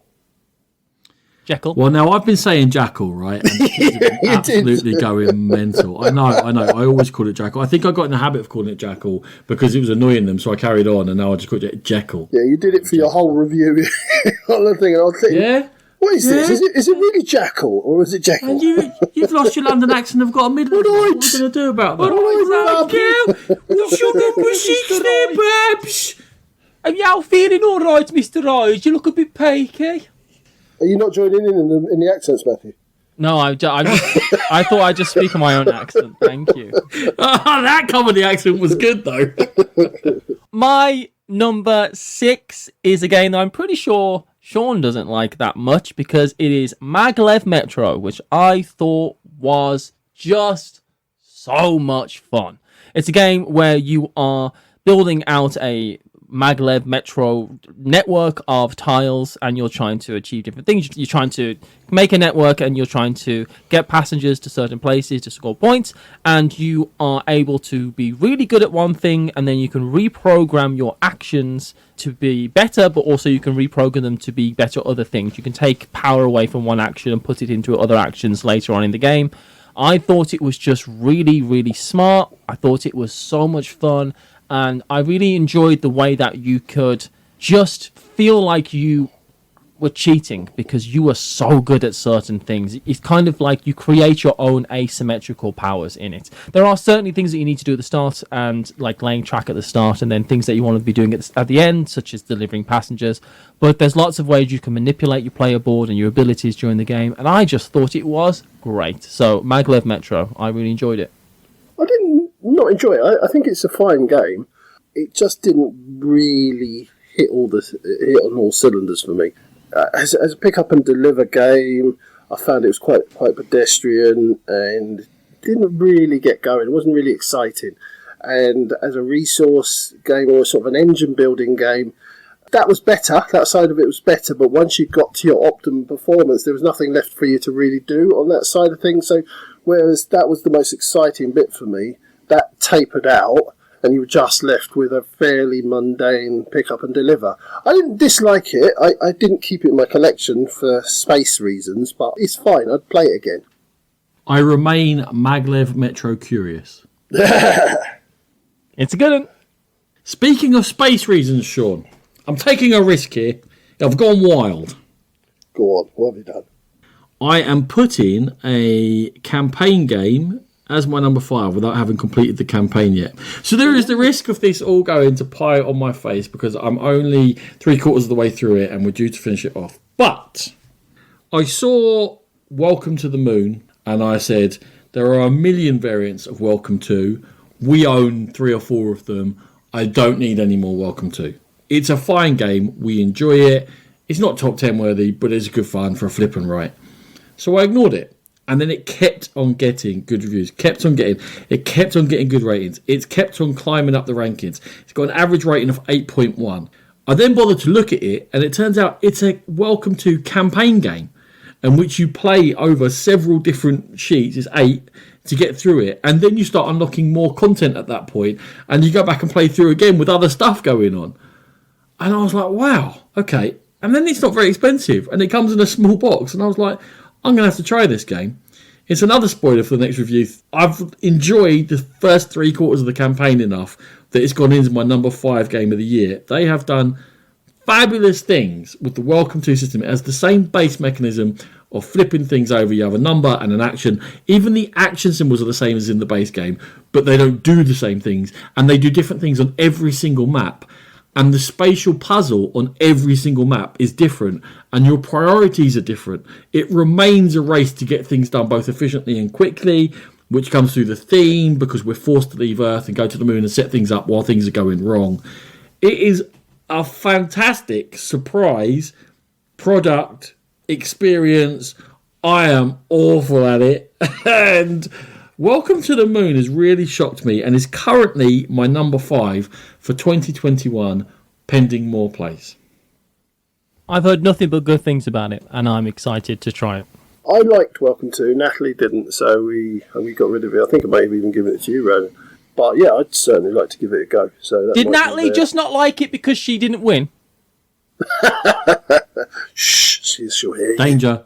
Danger, Robinson. Danger. Don't answer that on the podcast. Matthew, move on. All right, my number 5 game is another game that Ronan probably wouldn't have allowed on the list because it is unfathomable. I had never got the pleasure of trying or enjoying Battlestar Galactica because it was so heinously out of print and people are trying to sell Spanish-only language copies for £6 million, and I just don't need to play a game that badly, frankly. But then this version came out. I'm not a fan of Cthulhu. That kind of ethos doesn't appeal to me in the slightest. But this game is so much fun. From what I understand, it takes a lot of the great things from Battlestar Galactica and streamlines it a little bit. But it's great. You are going around trying to achieve tasks, trying to stay away from being just annihilated, trying to win without time is against you as your ship sails onwards. And I just thought this was great. And I can understand where all the hype for Battlestar Galactica is. It's real. And I'm glad that this version exists because I can just ignore all those scalping posts online trying to sell their copies. I have played Battlestar Galactica. I owned it for a short time, and I think it's a really good game. The problem with Battlestar Galactica is that it was really long, and you really had to be invested in it to get a game played. Now, I've heard different things about Unfathomable. I've heard that Fantasy Flight had the chance to really streamline this and really bring the play time down, but didn't. And that it was a big misstep on their behalf. So I'm interested to know what sort of time frame do you get it played in, Matthew? I think 2 hours. Okay, well that's a lot shorter than Battlestar Galactica. Yeah. I mean, I'll be honest, I'm always going to play Dark Moon over Unfathomable every single time. I love Dark Moon. I love Dark Moon. I think it's an absolute brilliant game. But this is... game.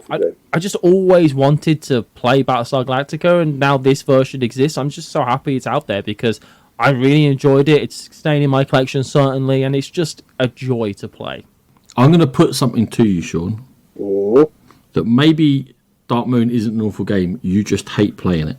I just think it's a nasty game. People just frustrating, nasty, and brings the worst out in people. Yeah, that's why it's fun. No, I don't want to hate people. What? Who are you? What? Obviously, I want to hate you, but that's a given. Give us back, Sean. Right. Can't we all just enjoy it and play this catapult game? Yeah. Get out. While I beat my kid up for knocking down my walls. Oh, got to learn somehow, haven't they? I did play Battlestar Galactica a few times, and it was always one that I had to sort of okay, do I want to take on this whole experience and this act I'm going to have to put up for the next 2 hours, good, bad, indifferent, or if I am a goodie or human, whatever, this whole mental effort I'm going to have to put in to these people who are lying to me, because it was an endeavour to take on, and sometimes I was in the mood for it and I loved it, and sometimes I played it I wasn't in the mood for it and I went, oh, that was stressful, and sometimes I just wasn't in the mood for it. Sometimes you learn you can't play everything all the time. Unfathomable seems very similar. If you caught me in the right mood, I would love it, and there are going to be certain times I just don't want to play it. But that's not the game's fault, that's just me learning as a gamer. You don't have to play everything all the time. Very good, very good. So, my number 5 is a game where I know Ronan didn't get on with it. I'm not sure about you, Matthew. It's Intrepid from Uproarious Games. And Intrepid is really one that flew under the radar. It's all about being in a space station and things go wrong and you're all controlling a different section of the spaceship. So there's loads of negotiation, loads of trying to just make sure your section doesn't blow up. And I find it to be one of the most thematic, quite stressful experiences in any game I've had. I think it's very difficult. It can be won, and we have won it. And the sense of achievement when you do win it is really strong. And I just love the experience of this, and I think it's a really good cooperative game. It was okay. It had issues. I didn't find it to be that interesting doing very similar stuff. I found it hard to level up, so you're a bit frustrated. I enjoyed the fact that there was a puzzle there, but I felt like the game was hamstringing me on how much I could do. I could only make small differences, and it was very incremental what went on, and it could suddenly spiral out of control. And I hate, and you know it, and I know we disagree, all the plastic on everything. Like, I don't want to say what it's like. I feel like I'm walking around with some sort of protection on my whole body. And I can't, like, just plastic is like, it's horrible. It was a bit over the top. It was a bit. It's like having keeping the plastic cover on your sofa. I don't have any comfort interacting with that material all the time. I mean, genuinely, it actually put me off playing the game. So there you go. I thought it was good. I played it with you, Sean. We had a good time playing it. We almost won.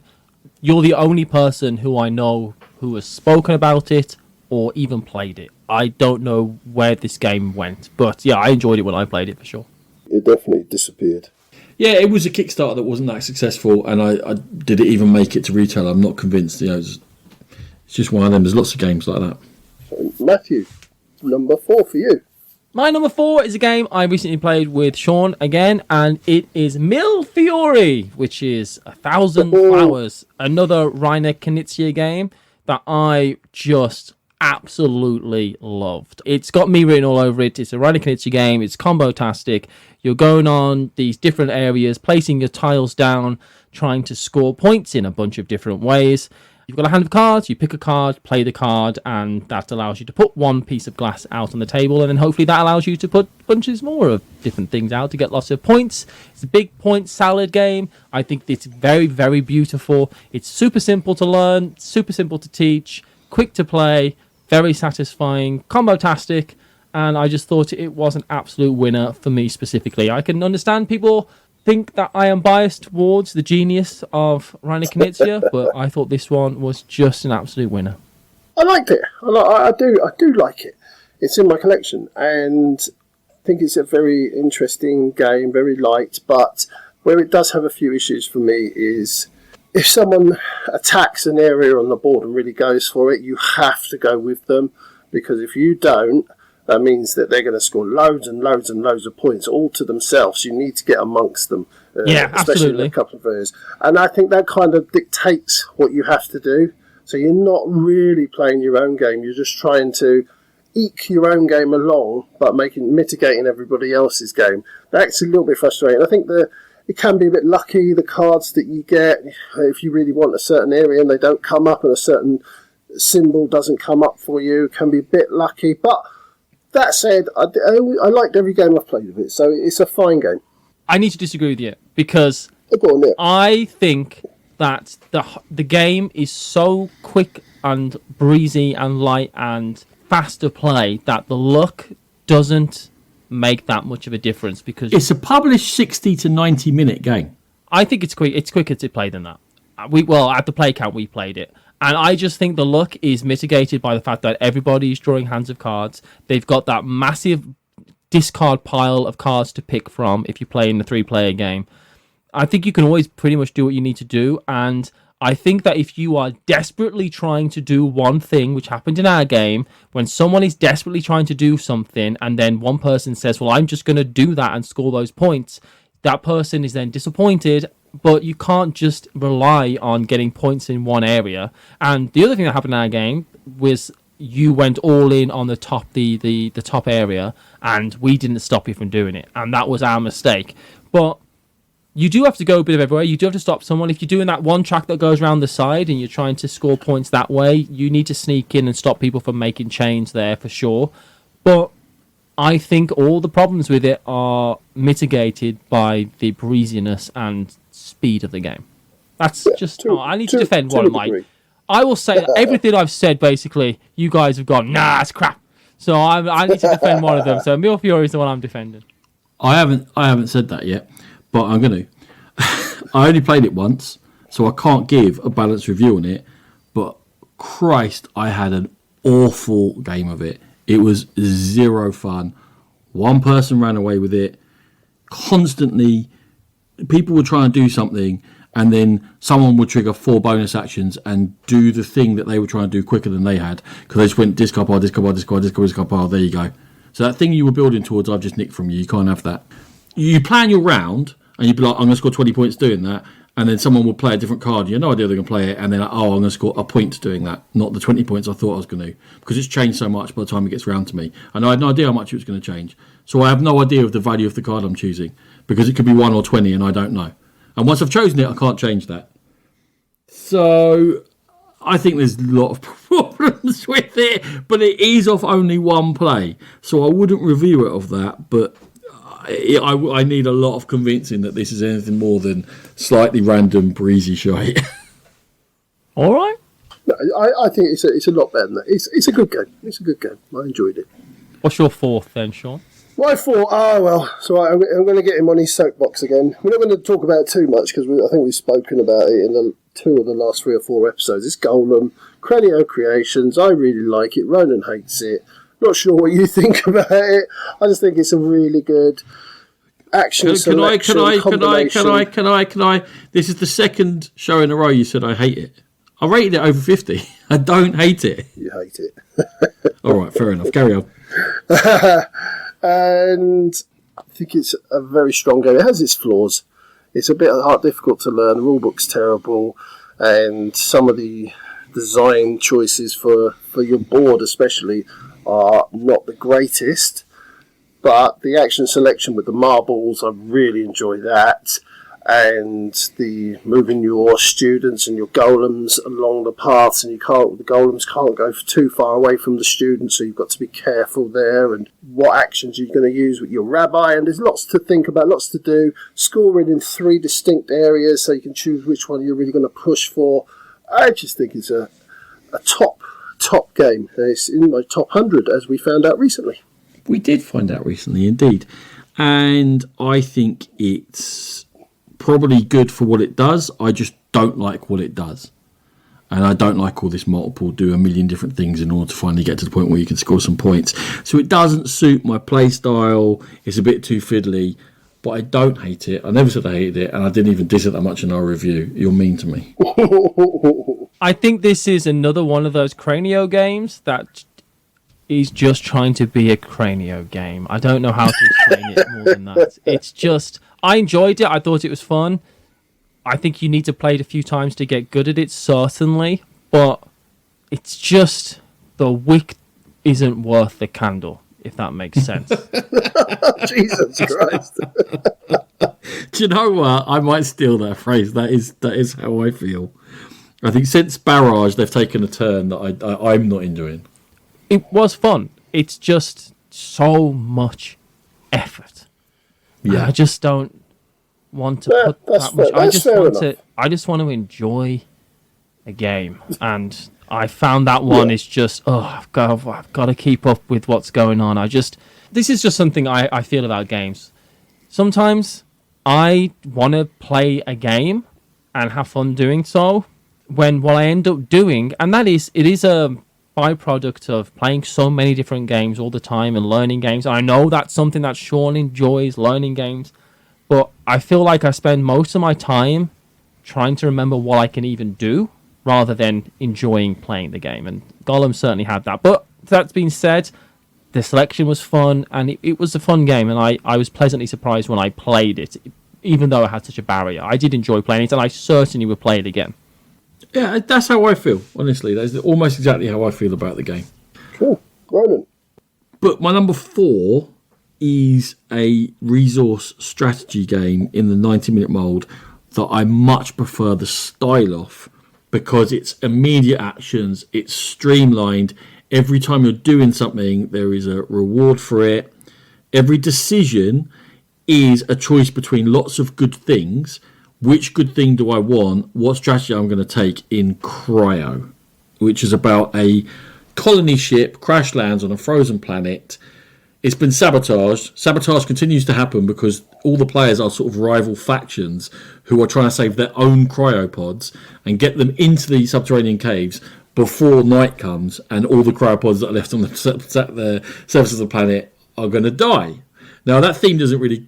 It comes through a bit in gameplay, but it's all about creating a very quick engine in order to get vehicles in play, grab your pods from the surface, and get them into caverns for some area majority scoring, all done by resource collecting and resource management and hand management of cards. It's got multi-use cards.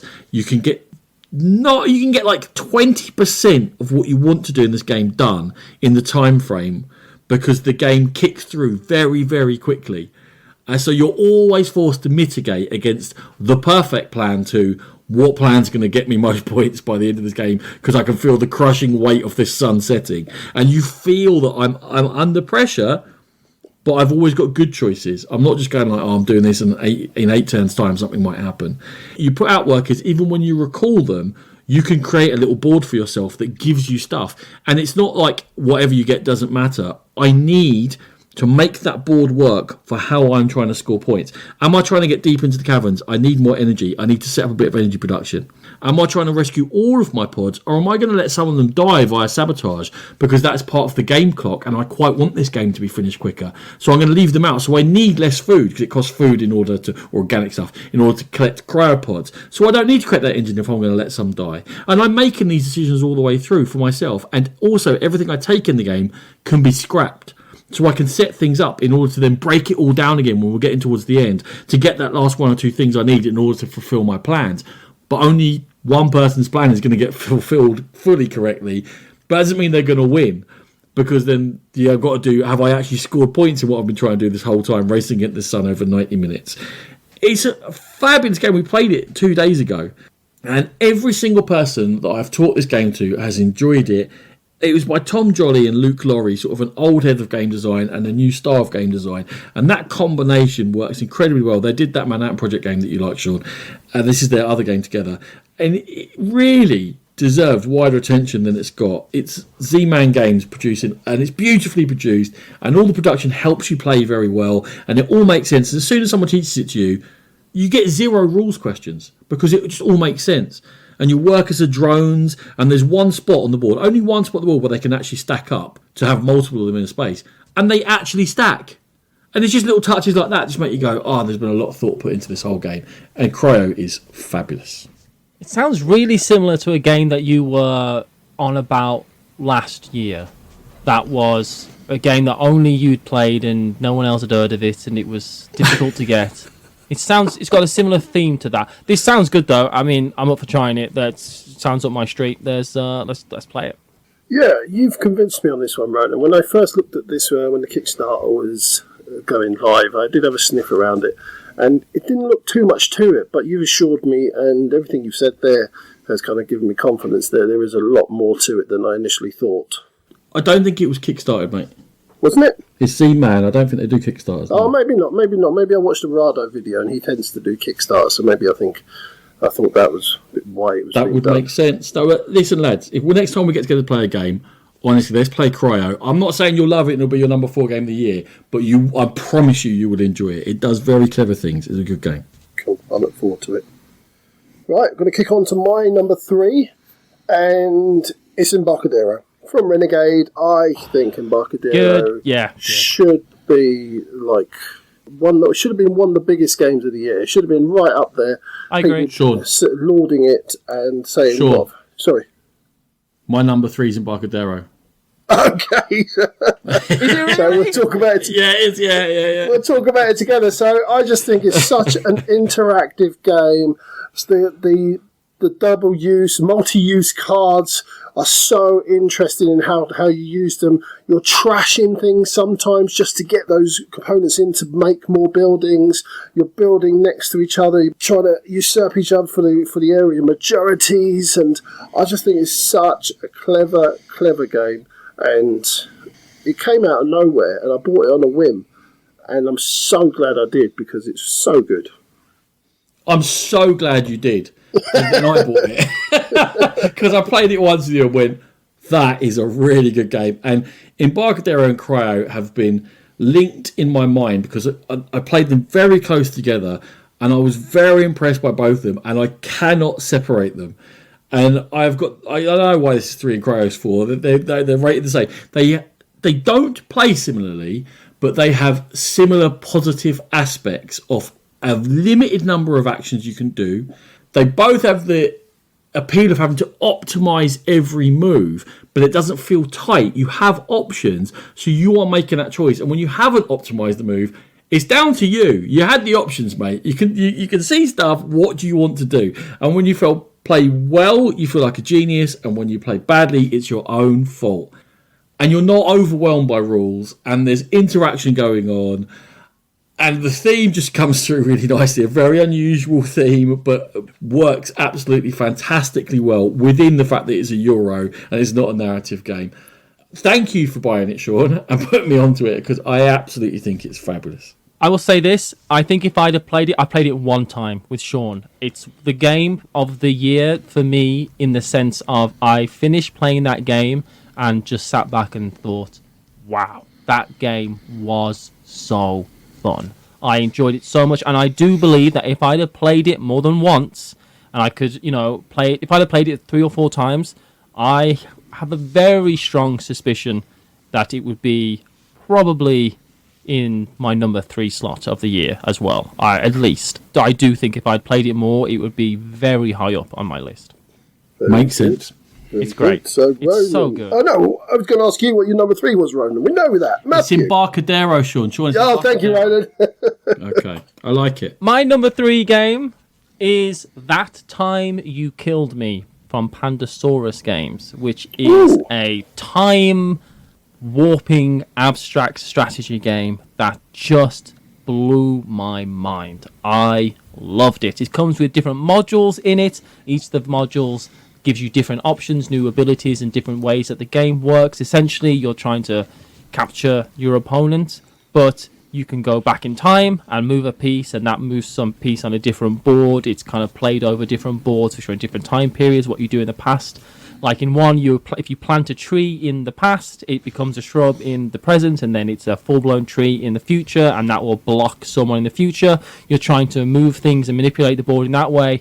It's got a campaign in it. There's secrets to the game as well, but stripped back, it's just one of the best abstract strategy games ever designed. I mean, ever designed. Up there with TAC. I think it's absolutely incredible. The production was wonderful. The pieces are gorgeous. The whole game is just stellar. I thought That Time You Killed Me broke all the rules about what an abstract strategy game could be and just knocked it out of the park. It is fantastic. It's not my number 1 because maybe it's just not the game I'm going to pull out with everybody, but at the time I played it, it was like, number 1 game of the year. Easy. But a few other games just eked it out. But have either of you tried That Time You Killed Me? I haven't, but I heard you talking about it, and I did have a little look at it, and it looks amazing. I have to say, I really want to play this. Yeah, hopefully, in the near future, we'll get to sit down and have a game of it, Matthew, because it does look like it's a bit of a mind bender, but in a good way. Like, you've got to be really thinking it through. It teaches you how to get better at the game because there's the different modules that you play through. It's got a campaign. It's the only rule book I've ever read that was actually genuinely humorous. It's just production-wise, start to finish, they just absolutely... You're going to read a second one when you read the rules to that Field of Cloth of Gold. The Field of Cloth of Gold, by the way. I'm excited about it. It's very funny. Yeah, it's very funny, their rule book. I bounced really hard just off the concept I just want a time travelling 2-player abstract. I have got no interest in that, and have been lured back in by the flood of positive reviews, back to the point of I too am very interested in getting a game of it in, and I imagine this will end up in a board game delivery to this house sometime very soon, because the good reports are just coming in again and again and again. All right. Very good. On to number 2. Very good. Right. On to our number 2s, Ronan. My number 2 has been mentioned several times, left, right, and centre, and is my second most played game of the year behind The Crew, and is So Clover. Haha! Yes! That's so good. I'm so pleased. It's just a fabulous game. It's brilliant. It's so easy to teach that sometimes when people come over and you're playing, I say, I don't need to teach you, and they look at you and they're like, just sit down. And then a thing gets flipped over, and people start guessing, and you just go, which of these is these 2 clues trying to get at? That's all we're trying to do. And people are playing immediately. And they're like, how do I play? And you just hand them a clover and go, here's 4 cards, that's how you play. Oh, great, yeah, I've got this. Obviously, for the familiarity of code names and stuff like that, it helps people get that idea. But it is so easy to teach. And non-gamers pick it up in 1 minute. Or you just do a practice round. And it's not a practice round when no one's having fun. I just pick up a clover, write my 4 clues out, throw it out and go, if these... Play with 6 cards, by the way. No 5-card nonsense. Play with 6 cards. It's a million times better. Yeah, I agree. Where do these cards go? And that's how long it takes to teach. And people are playing, and they're in, and they're having fun, and you're chatting, and you're laughing, and you're going, you are a lunatic in a good way. Do you ever play with the points? Not really. No, I never play with the points. It's such a fun game, and I think that's a testament to itself. You don't even have to play it to win or to achieve anything. It's just to have fun, isn't it? So yeah. The odd time with the family we play to the points, just for the fact that we're family, right? And you've got 2 sisters who can just read each other's minds like creepy sisters do. I'm sure Matthew and his brother can. Yeah. And so sometimes we can get to the point of we might do a perfect round here because we know each other so well. But I don't think adding that pressure to playing with other people, even your mates, adds anything to it. It's not a game that you need that. It is just pure fun. Yeah, I totally agree. Agreed. It's just brilliant. It's just one of the best party games ever made. Agreed. All right. Monsieur Jude. From one of the best party games ever made to what I argue is one of the best filler games ever made, and that is Dice Miner. Dice Miner is a game where you're drafting dice out of this pyramid thing, this mountain, and you're trying to collect sets to score points. You can get runs of dice if you collect the white ones. You can get straight up points if you collect the gold. You can collect re-rolls because you're going to need to have some re-rolls because you might be forced into taking some hazard dice. But if you collect the right green dice, you can mitigate the hazard dice. And once all the collection is done, you score up your points. And then you roll all the dice that you have collected again, and that is your starting position for the next round. And then you're going to have more dice. And then the third round it starts, and you've had to roll 30 dice to see what your starting position is. It's just so much fun. There's a mechanism in the game where you, if you have a beer, one on the side of all the dice is a beer symbol, and you can spend the beer symbol, you roll it, but you have to give it to someone else. So you're giving them something that they need, and then you can take 2 dice from the mountain, and you can take from the sides rather than just from the top. It's so easy to teach. It's fun set collection. There's dice rolling, which is great. Everyone's got a small little special power. I've never had this game go poorly. Everybody who I know who has played it has absolutely loved it. It was difficult to get for the longest time in the UK. I just think Dice Miner is one of the best filler games of the year. It's probably top 5 filler games for me ever, I think, at this point. It's just absolutely wonderful. Production is great. The only thing is the mountain thing doesn't fit back in the bloody box, so you have to disassemble it, which is the only negative thing I have to say about it. But it's great. Dice Miner is wonderful. Yeah, I'm doing a Ronan now. It's going on my to-buy list. It'll probably be funny. The second I just looked it up now, because I never heard of it. I had no idea what he was talking about. I looked it up. Custom dice, Kickstarter, with a mountain, not that expensive. I was like, Sean must own this game. He must do. If he doesn't, I surely would. I have been sniffing around this a long time. I didn't know that Matthew liked it so much, and hearing him gush about it there, it might have pushed me over the edge. I was literally stifling my laughter. I literally started going, Sean's going to buy this game. I just have the retail version, and I'll bring it over next time I come over to your house or play. Please do. Please do. You know pretty much all the rules already. It's so much fun. My number 2 is Ark Nova. Yes, we spoke about it. Fuel and Spiel and Capstone games. I really enjoy it. I do see the flaws. I don't think it's the number 4 game of all time, but I do think it's a really enjoyable game. I love making up the zoos. I love all the different animals and all the different powers. And yes, it can be a little bit frustrating, but I've learned to deal with the frustration when you can't get the exact animals that you need.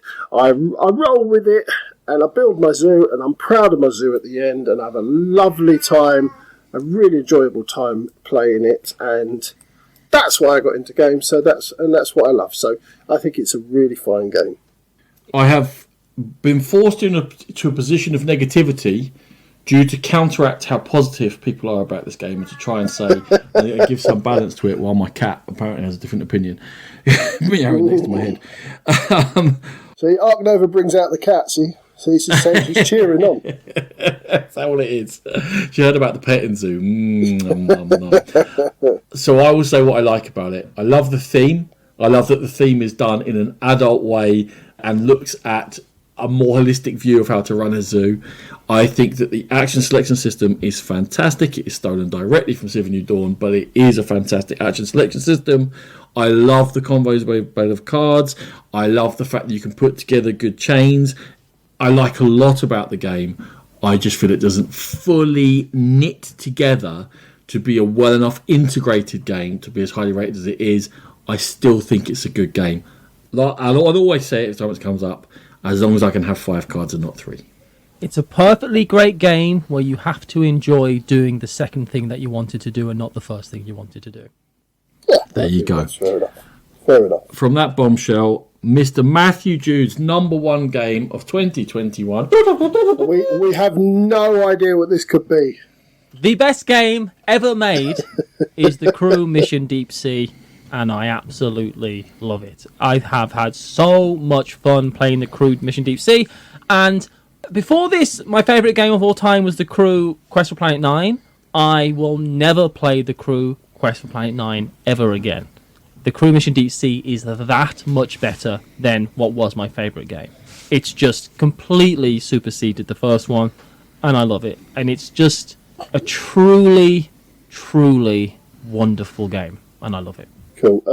Best thing I can say about this game is that for someone who really doesn't like trick-taking games, I enjoy playing this, and I would say it is by far the best trick-taking game I've ever played.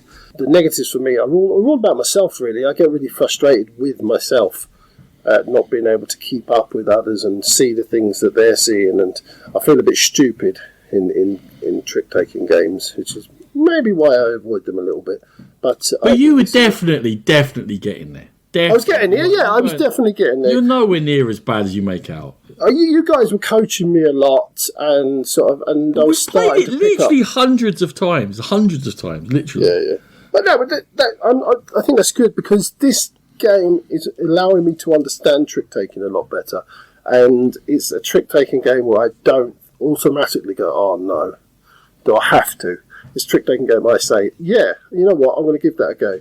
I'll probably, after about half an hour, 40 minutes, I'm going to get a bit tired of it and want to step away, but that's way better than any other trick-taking game ever. I do get that after 30 or 40 hours of play. I was about to say, yeah, but after about 6 or 7 hours of it, I'm like, okay, one more, but that's it. This would be my number 1 game of the year if I hadn't done the reprint thing. Just, I didn't want to have 2 crews, 2 years in a row. But I'm nothing against you doing it, Matthew, because it is an amazing game and is absolutely fabulous. Okay, so my number 1 game, and it'll be no surprise to Ronan, it's Sleeping Gods from Red Raven Games. I got into the hobby to play exactly this type of game. It's no sort of surprise that Arkham Horror was my favourite game for so long, because of the story that it drags you along and you build up a story. And this one, the writing in it, I think is really, really strong. And I think that it does set up this world where you can go anywhere. It's an interesting storyline that you're following. You're doing interesting things. I like the fighting system. I think it could be shorter. That's the only criticism of the game I've got. But other than that, the artwork, it's already been up there in my best production, and I just thoroughly enjoy my games of Sleeping Gods. You and I have a difference in what sort of narrative games we really, really enjoy. Yeah, we do. It goes through computer games and it goes through board games, and we've known that for, however many decades. In that, I require a little bit more direction. So my example would be Skyrim. I never got on with Skyrim. I just wanted a bit more direction. In terms of Sleeping Gods, I think I'll compare it to Waste Nights 2 that I mentioned earlier. Waste Nights 2, you're following a narrative to a conclusion. There's a path you're going to go to. You have goals. In everything in life, I'm quite goal-oriented. If there's a date or a time or something he's doing, I'm much better than just being left to just generally do something. And that comes through into my enjoyment of games. I enjoyed Sleeping Gods. It is a fantastic production. It is a good game. I had fun with it. I got to a certain point of playing it whereby I was like, we're just going to have to go back and reset and play this all over again to do it, and then play it all over again and do so. And it doesn't feel like it has consequences to me. And that sounds like criticism. That's the only thing that stops it from being a top game and a top 10 game for me, because everything else about it I like. So the only problem I have with Sleeping Gods is internal. It's a fine game. I have absolutely no interest in playing this game at all. And in fact, if I was given the opportunity to play it and it was set up in front of me, I would ask to not be involved and give my seat to someone else. But I know it's the same feeling that Sean has to trick-taking games I have towards narrative games. I don't want to read your story. I want to play a board game. I don't want to read your story. I don't care about your little world that you've invented. I don't care. I don't want to read a book. I want to play a board game. And this is a book first and a board game second from what I have seen. I really enjoyed Ancient World 2nd edition. Obviously, the 1st edition is garbage. But the 2nd edition Ancient World is great. It's a really fun game. And that honestly changed my mind on Red Raven games in general. I don't love the art in any of Ryan Lockett's games. It's not for me. Get out. I appreciate it's very nice and a lot of people really love it, and I know I'm the odd one out. I like the way that the older Lear games look, so I don't take my appreciation of art.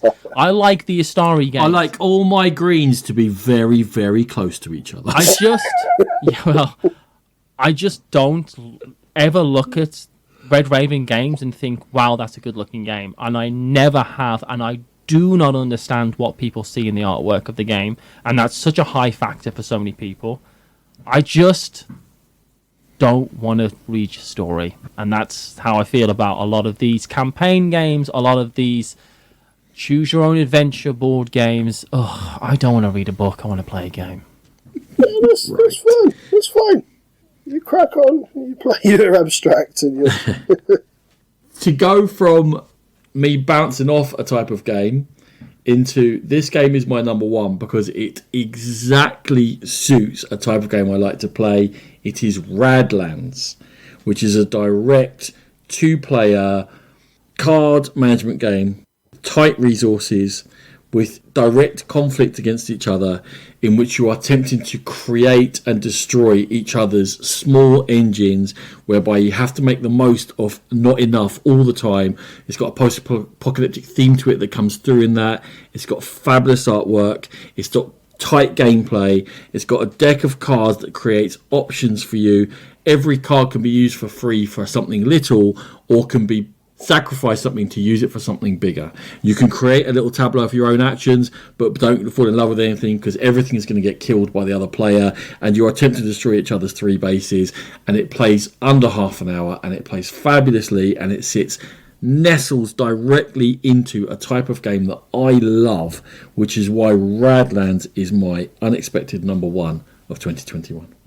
I really want to play this. I really, really want to try it. It looks great. I would definitely will try it, but as much as Ronan doesn't really get on with the sort of wishy-washy, not not been directed in games. I don't like those sort of two-player asymmetrical games because I just get very frustrated. And for the whole point of what the game is trying to do, so it's not the game's fault, it's my fault. You're trying to frustrate each other and you're trying to block each other, and I just get really frustrated. It's too in your face, it's too zero-sum. Radlands might be one that I would give a go and maybe enjoy. There has been a couple here and there that I've enjoyed, but it's not for me, definitely not to buy, so I will probably try Rodens and see how we go. But this would drive you mad. It's a great game, but it would drive you mad because you're just destroying another person's engine all the time. It's interesting that what's really defined the top end of this list is straight up personal preference, right? And it's really defined how we feel. We've all chosen very different games. I'd find that just really interesting. And the fact that there's been very little crossover. Yeah. To me, gaming is, there are more games, there's more diversity of games. You don't just get structured Euros or wild dice, and that's a good thing, and there's more niches for people to go in, and we're finding our own areas as well. But I think also the Venn diagram that is us three, I think there's a hell of a lot that converge. Oh, but yeah, of course. There's the bits that are sort of our own niche. Yedo, very baby! Firmly away on our own. Bit of Yedo. Right. Would you like the top 20 first for your quick comments, or would you like us to declare our games of the year that I've just decided from listening to what we're talking about? I think we should. What's our game of the year? Well, I'm going to say we've got a light, a medium, and a heavy, even though it's not quite medium and heavy. I'm going to say our light game of the year was definitely So Clover. Absolutely. Yeah. Our medium-ish game of the year was, sorry, Sean, The Crew, Mission Deep Sea. Okay. No, I can see that you guys would have had it as your number one, so yeah, for sure. And our heavier-ish game of the year would be Embarcadero. Yep, I think that's just about right. I think that is a really good 3 games list, and I'm very happy for that to be the definitive answer. There you go. Agreed. So, there we go. Okay, so what are the top 20, Ronan? Okay, number 20, a sprawling Princess Mononoke stolen theme, Bitoku. Oh, Matthew's just given that to me, and he said he never wants to play it again, so I'd imagine he doesn't like it. You might enjoy it. There's a lot going on. Let's put it that way. Interested to play it. More a Sean game than a me game, which I think might be true for another Marmite game. Number 19 is Boon Lake. I played Boon Lake once. I haven't liked it. I'm not an enjoyer of Alexander Pfister's games, it seems, so I'm not interested in this one either. I've played Boon Lake once, and it's jury is firmly out. I'm really not sure. I need to play it a few more times before I make my mind up. Okay, 18 is only to me. You know I liked it a lot. Welcome to the Moon. Fabulously enjoying it in the midst of it at the moment. 17, Canvas. Yeah, Canvas is fine. It's beautiful, but there's not a lot of game there. It's okay. It's okay. Good for the mass market, I think, and that's a great thing in its own right. Yeah. Okay, number 16. I checked the price of it the other day, and I nearly fell off my seat. We love the original Clash of Cultures Monumental Edition. It's like 120 quid or something. 200 quid, Matthew. It's not that good. No, it's not, but it's a fabulous game. Really good game. Yeah, I really want to play it after seeing Joel Eddy drive through review talk about it so often. Yeah, it's a game I definitely would love to try. Matt really wants to play it, Matthew, so how about next time you come round, that's the game we play. That'd be great. That and Dice Miner. There you go. We're in. You guys have fun. Okay, number 15, A Fly Upon You, it's Cubitos. Get out. Get out. Number 14, let's continue rolling Jude up, shall we? Imperium Classics. It's fun for some. I haven't bounced off it. Another reprint at 13. The first game was fantastic. Kemet, Blood and Sand. I like Kemet a lot. I've tried this one. Kemet's a great game. No, I've still never played Kemet, and I've owned it for about 4 years. You would love Kemet. I've owned it for 4 years. Yeah. You would love it. You would. You're doing your little combos, building up your little faction, and you're like, oh, my white power does this, my red power does that. You'd love it. And you'd win in the end. All over it. Oh, all right. Next one, I have it downstairs. It's very hard to get a group to agree to play it with me. Is Oath. Oh, okay. Very deep, isn't it? Very thinky. Well, I think it's not that deep. It just takes a lot of effort. Oh, okay. I would guess. That is also going to be my opinion on that, I imagine. I've not tried it, though, and I certainly would. But yeah, I am hoping to get it made at some stage. I'm not convinced I will. Number 11 is a game that had a fantastic opening, and then the missions and the scenarios just did not live up to it for me, and some of them really let me down, and it was Destinies. I started so strong on this, and it had diminishing returns, I feel. I concur, but You two put me off that one. You two put me off. I played the first mission, quite enjoyed it. There was a few issues I had with it in terms of fairness and what have you, and then you guys progressed and said that it just got worse, so I got rid of it. Yeah, the second one was much worse, the second mission. I have backed the New Orleans themed sequel-ish to it, though, because I'm quite interested in that. Yeah, I am very excited about that one, and I think it would be very good. I think the theming of that one is going to really draw me in a lot more. Yeah, Dark Quarter or Lost Quarter or something. Yeah, I definitely want to try it for sure.